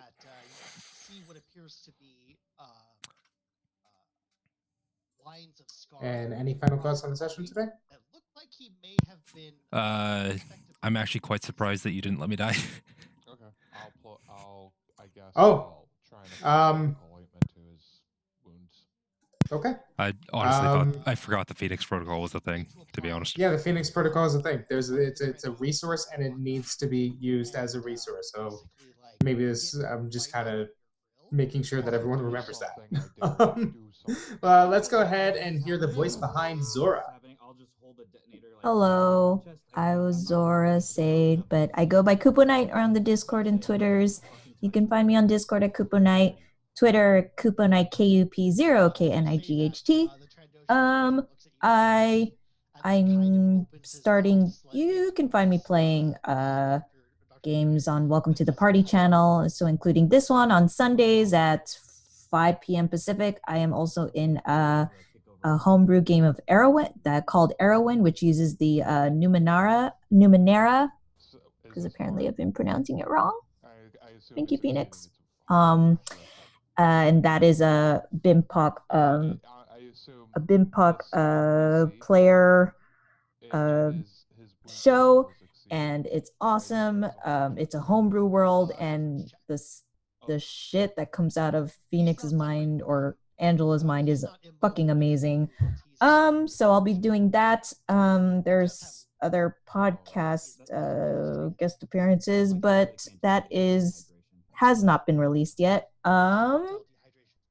But also check out 3V, Vibrant, Visible, Victorious, and that is Welcome to the Party's one-shot show on Saturdays, 5 p.m. Pacific.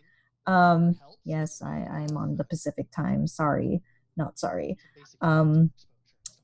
This Saturday, we are actually playtesting one of our community members' games that he created himself, Sahoni. We will be playing Sahoni's game of Exceptionals, which is inspired by X-Men and basically marginalized communities creating their own space for themselves. So if you like superpowered teens in the 90s, like in that 90s mall setting, check it out. And that'll be this Saturday.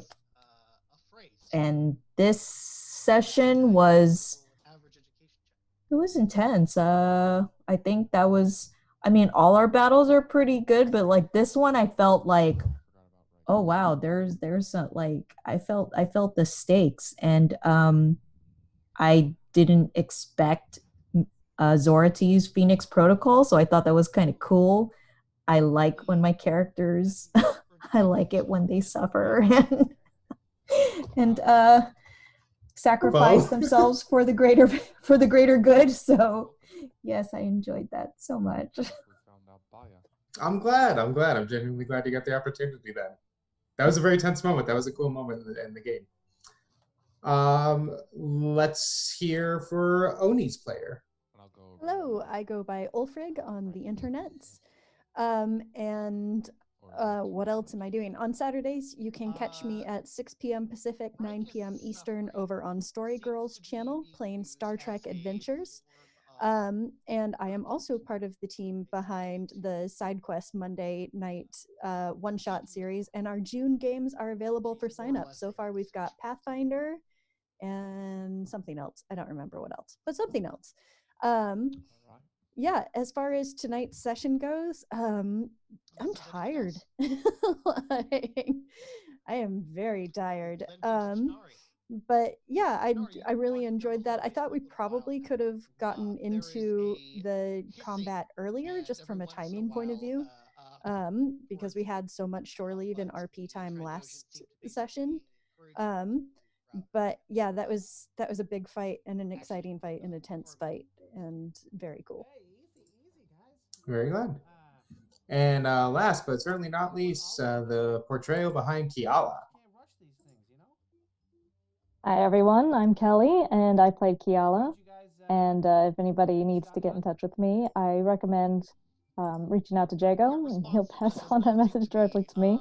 I'm sorry again. Once again, I am unable to attend the chats on Welcome to the Party's website at the same time that I am streaming. It causes connectivity issues for me, but I do enjoy going back and reading everybody's comments. So please, if you are watching, vocalize. I love to hear everybody's opinions. As far as this session went, I am not like Kupo Knight. I do not enjoy being the DM's punching bag. And as he can attest, as I am in many of his games, that I usually do not take it gracefully when things go poorly for the players, but I had such confidence in everyone's ability to work together and to get through to the other side. I think this went really well, and I was actually really enjoying the challenge so that I could finally see all of the aspects to the system. So I did enjoy that. I enjoyed seeing the Phoenix Protocol, and I didn't get to use it myself, but I knew I was going to see it tonight. So thanks everyone for watching. Yes, indeed. Thank you to everyone who joined us tonight. I saw that we had a couple of new faces in here. I saw Nino dropped in, Lars Beard, thank you very much, and Nerdalopedia hosted the stream for a viewer, so thank you so much for doing that. We here on Welcome to the Party are done for the evening. There are no shows further tonight on our channel, so instead we are going to raid our friends at Dumpstack Charisma, who are also playing Star Wars. They're playing the Myth of Malachor, which I believe is a Fantasy Flight Games adventure. That's exciting, actually. Malachor is a cool planet with a cool backstory. So we're going to go ahead and check them out. You can go ahead and check us out here every Thursday, 9 p.m. Eastern. So come back next time for the further adventures of the crew of the Dark Horse. And until we see you again, resist, reclaim, rebel, and raid. Have a good night, and may the Force be with you.